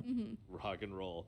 So this is one that I'm super excited for. I'm a Zeus player. Zeus Why is did you next just on the casually docket, say rock and roll? The shield is getting a little love, and I think What just probably the best happened? way. At last. Yep. Some might say at last. I think this is a very common request that we've seen. I think Zeus, for the most part, he's come in and out of favor in certain ways. I think Conquest has always been a tricky spot for him. I think in the alternate game modes, he's definitely like a lot, a little bit more easy to play in those situations. That one change is nice. That two change is crazy. In terms of like, the two procs a charge. Kind of transitioning into the mid and late game, and that alone is crazy. Let alone be able to call it back and start the cooldown early. Is a big part of where those frustrations lie. Yeah. And one of them is, if you throw out the 2 and it's in a situation where technically you can 2 just to put like that, the waiting for it to fucking expire passive on before everybody. it goes on cooldown and all these other things. So the first one that we wanted to do was you can now press 2 to recall the shields back, immediately start your cooldown. It gives you, again, talking about that They buff Zeus's items. It gives you a lot They more buff Zeus's control 1. when They you start buff that Zeus's cooldown 2. and when you Zeus's kind of, ult got buffed like 2 patches ago. And then the other aspect we were kind of asking ourselves is, can we still, maybe give him a little bit more sense of urgency? Zeus might be back. Either, he's trying to clear the wave, or when people are coming at him. And we felt like, oh yeah, if you look at the 2, it looks like the 2 should be kind of applying a charge when it lands. So we went ahead and also kind of added that, as it felt like it made the character a lot more Plus the consistent tier 5 in skin. getting to those 3 charges. Coming. Yeah, making his combo feel like it was actually achievable, and you had more ways to skillfully get to that 3rd charge without needing to kind of get I mean, lucky Zeus and probably really should force, be like a playable. super hard engagement, which for Zeus is really But challenging. OP? I hope. I mean, I don't know that it'll be OP, but character. these changes We are wanted to good. make sure that having some kind of combo potential there did feel good, felt right. And again, we understand that this is another kind of character that does bring frustration. Look, on we Conquest get modes, that you guys have words to but it did say feel like a lot of these after changes every don't god, affect but it as much maybe because, when you Zeus is playing don't in tell arena, he us plays the so words. differently from Conquest. And this is mostly going to resolve around people that are around the shield, playing near the shield, and backliners far away from it. Not a big deal. But again, it will improve his clear a lot. It will improve his combo potential a lot. So we are keeping a close eye on Zeus in terms of his performance, especially in Conquest, but also in non-Conquest modes, because we want to keep an eye if we need to increase those non-Conquest changes or anything along those lines, or just a general nerf across the board. Because again, we understand a lot of these are buffs for these characters, but we want the character to feel better and more fun, number one. I think it's worth saying too, right, in terms of consistency, right? If you can make the kit a little bit more consistent, it also becomes easier to balance, right? There's other knobs that we can turn to make the character, if the character ends up being a little bit too strong from here, we can always tune some knobs to get them back. But the fact that it's more consistent makes it easier to make these sort of adjustments. And that's also the other, side of the coin that we're trying to look for. And we think that this helps us get to that point where it is a bit easier to balance. And it's not even to say like that it makes the character easier either, right? Because you still have to execute a very specific combo to make sure that these kind of situations that you get to 3 charges, or really any of these characters, to that point. So we're hoping that this kind of unlocks a new kind of skill cap for these characters, where you need to play around with these new kind of changes to really be able to min-max how long your shield is out versus how much you need the attack speed and the movement speed stim, or how you place it to actually get all the charges on the wave or the enemy, or combo into your 3 charges. They're talking more after they show us the changes than they are during the changes. Ends the ability. Yeah, it's the same thing as that Bastet thing. So yeah, exactly. Ends the ability. I look forward to it because I like being able to micromanage my cooldown. This is insane. They gotta talk to them about this, or whoever's telling them to do this needs to stop. You're chilling, like This ain't I it. just like being able to micromanage when my cooldowns are happening, and that it's just a cool change. I like that. So. So another one that we leaked out onto the Twitterverse here, Odin up next. Yes, surprise! We didn't leak all of them. We only got some of them because some of them are a little bit harder to actually see in practice. So here is the first one, Raven Shout. This is a shield. So this ability has always had this component of it that felt a little strange, where you get bonus damage when the shield's at full health. But that's the thing. It's kind of this binary on-off. You get hit by an archer minion, and you no longer get this benefit anymore. So we tried a couple of things, right? First, we tried shifting the actual threshold that you would get the extra benefit at, and we were like, well, it's not the clearest thing in the world to see. I don't really know as the Odin player, like when I'm hitting these thresholds. So we decided, okay, well, Bird Bomb is the classic combo. It's what every Odin player wants to do. So now you just always get this bonus damage when you Bird Bomb. If you don't, you don't get the bonus This is damage, a nice quality on life the change. shield It makes hitting the bonus explosion. And damage again, it kinda easier. makes it a Your little bit more two consistent, can take some damage. but in a way that's and very still give you predictable. bonus so again, when you a lot want. easier for us to bounce and play around. That's You're all they had not to getting say. as many of those unpredictable situations where it feels like Odin's randomly doing a lot more damage than before. Yeah. Now you always know, I'm getting Bird Bomb, this is going to be doing more damage. Yeah, I think a common complaint we ran into, and you kind of alluded to with the archers, like if Now, you're in if the laning only phase they and had kind of done let this full damage back when combo I off played and Odin pop your Season shield, and 2, all of a I sudden never would Archer have 67 one damage. auto on you. This 'cause was it the decided problem. To target you or something. You This lose, is why like, I an only entire did extra 600 skill. damage in the So we first wanted to 18 just minutes. Make that more consistent. So This you has don't have to changed. Worry about those I might have really 700. weird fringe cases where it completely, hurts Maybe your 8. ability to do what you want to do. And like you said, the consistency helps us be able, like, it makes it feel better for the player, and it helps us monitor it and say, all right, now that this is consistently happening, we can balance around it more consistently. Right. As well. Exactly. So, It only took them so that was 9 the first years, of two so I can do changes. damage. So then there's Justice for Yes, weakened. 9 years might, and we did actually. This is the one This that is what we we- spoiled on social. So this ability, previous version, used to have 3 charges of it, where you would pulse Yeah, once, the second pulse twice, charge was pulse 3 fucking times, and each one stupid. of those effects had a different kind of sub effect Yeah. that you would get depending on the amount of time that you charged for. So the first one still This is exactly good. the same attack speed buff for yourself and anyone in the range.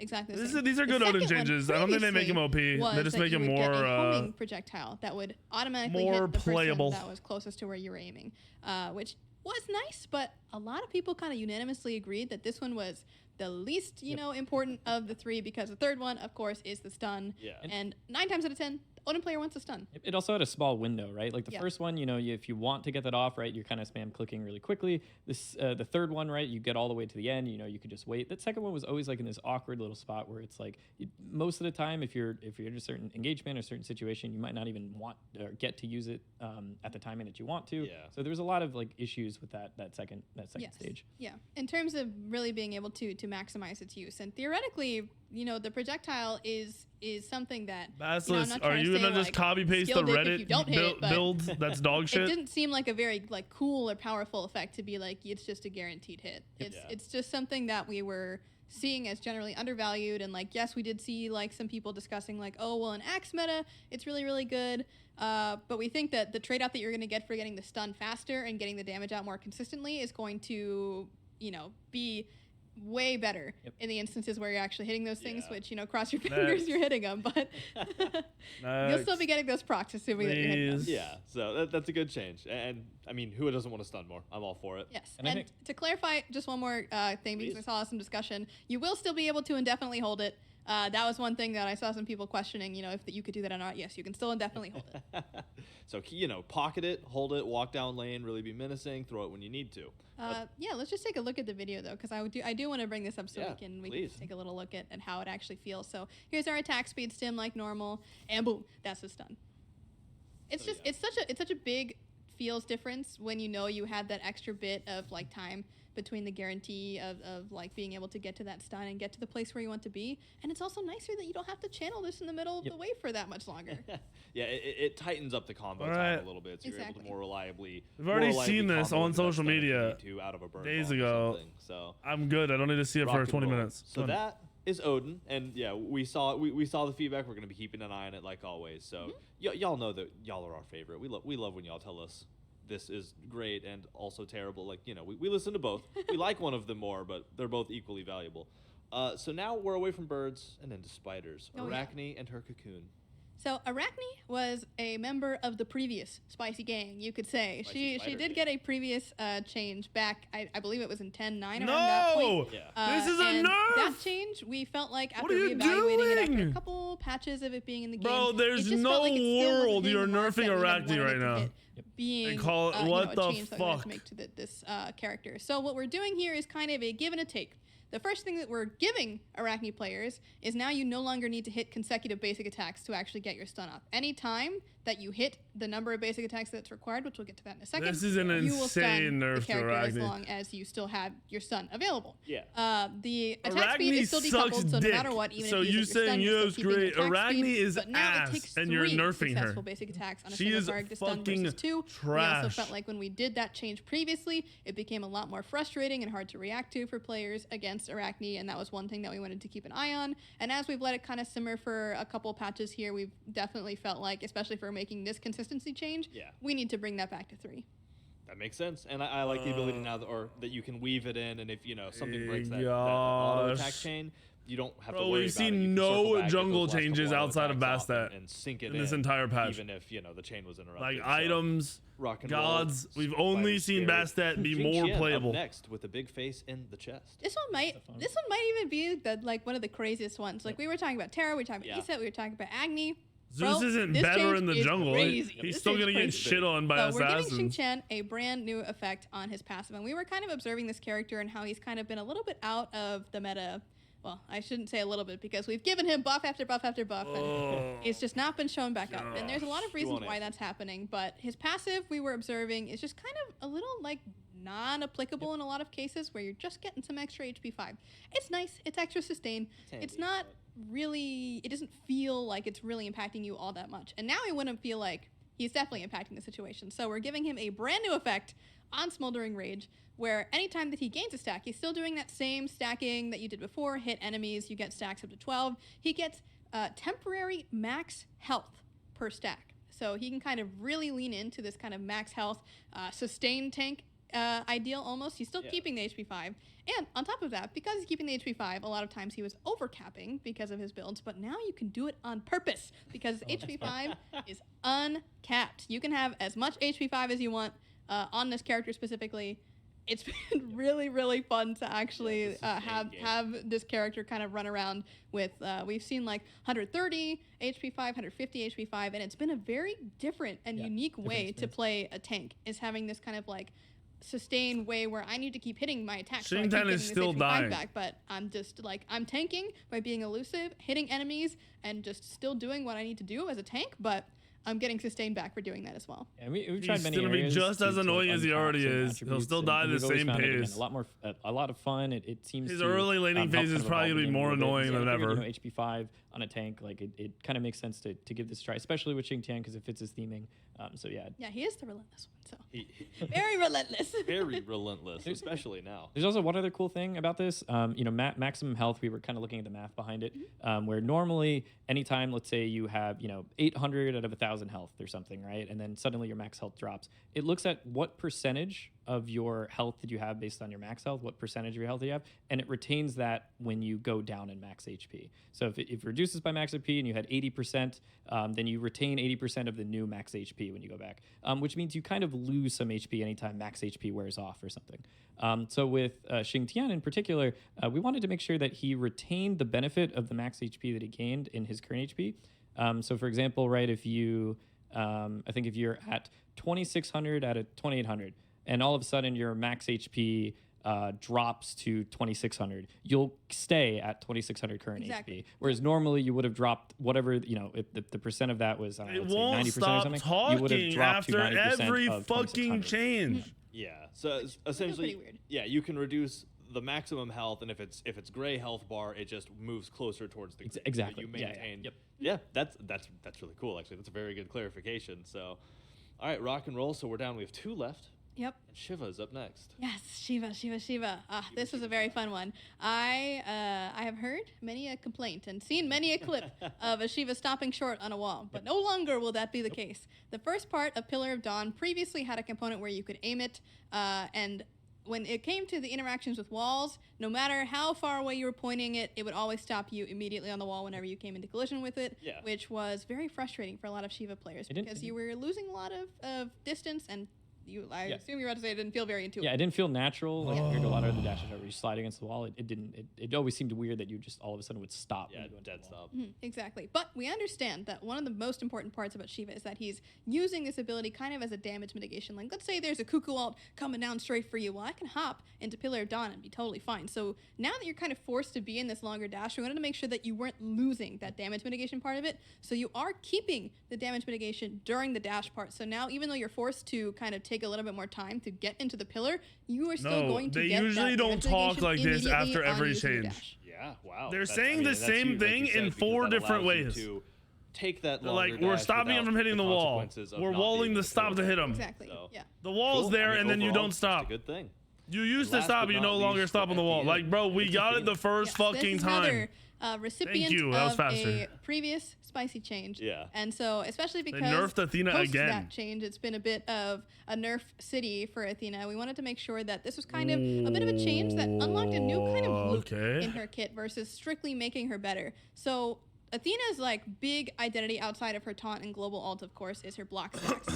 So although a she nerf. no longer is getting block stacks, She can which get inherently means mitigation that stacks you're from no her longer passive, but it losing doesn't matter any procs, because any like blocks are better. Pele, ults or anything that of that nature that are enhancing your basic attacks. You're not It's a losing nerf. that proc All anymore around as the the board. enemy. Yeah. You, as the Athena, are instead getting 60% damage mitigation per stack of that preemptive strike that you have. So no longer are you getting block stacks, but you are also going to be able to get these stacks from reach now. So anytime that you're using reach, if you hit a god with it, once per Easier to reach, get so your you can't, passive like, stacks.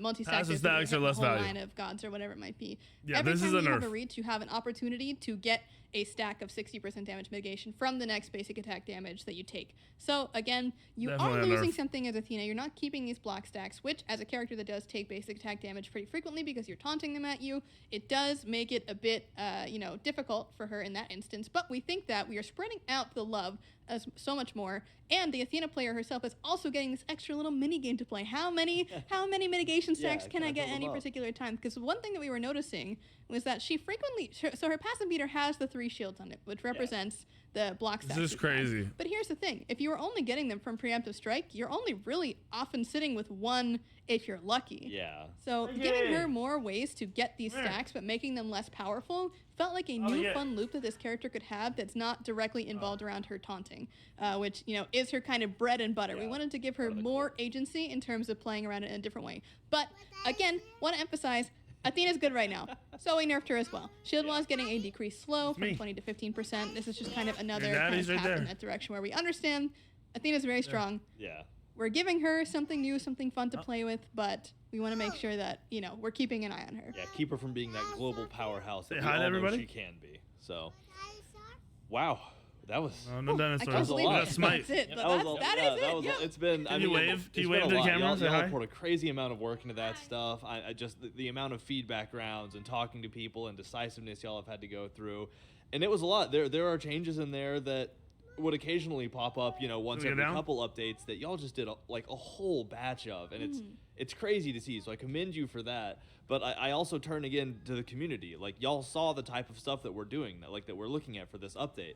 It's a lot of stuff. It's how can we make things feel better? so not that's just it, balance I'm wise, but assuming? gameplay wise. So, I would very much like to a call to action, if you will, to say, try these out. Try out the new changes. Let us know how you feel about them after you've tried them All right. out, and let us know how your favorite character feels. That's Is your the end of favorite this. character somebody that's been around for I a can't long time and anymore. maybe could benefit from This patch notes was too 100 long. millisecond nudge in the right. They're still talking. They're still yapping. All right, there's the patch notes. Mid changes are big. Some of the quality of life changes are big. I don't think you're going to see a lot of the game change at all. I just think gods will start being played more or be a little bit more valuable than they were. So that's where we're at. I'll post this on YouTube if you missed it. I will be on around 7:30 to play on the PTS, assuming it's up. Have a good little couple hours without me.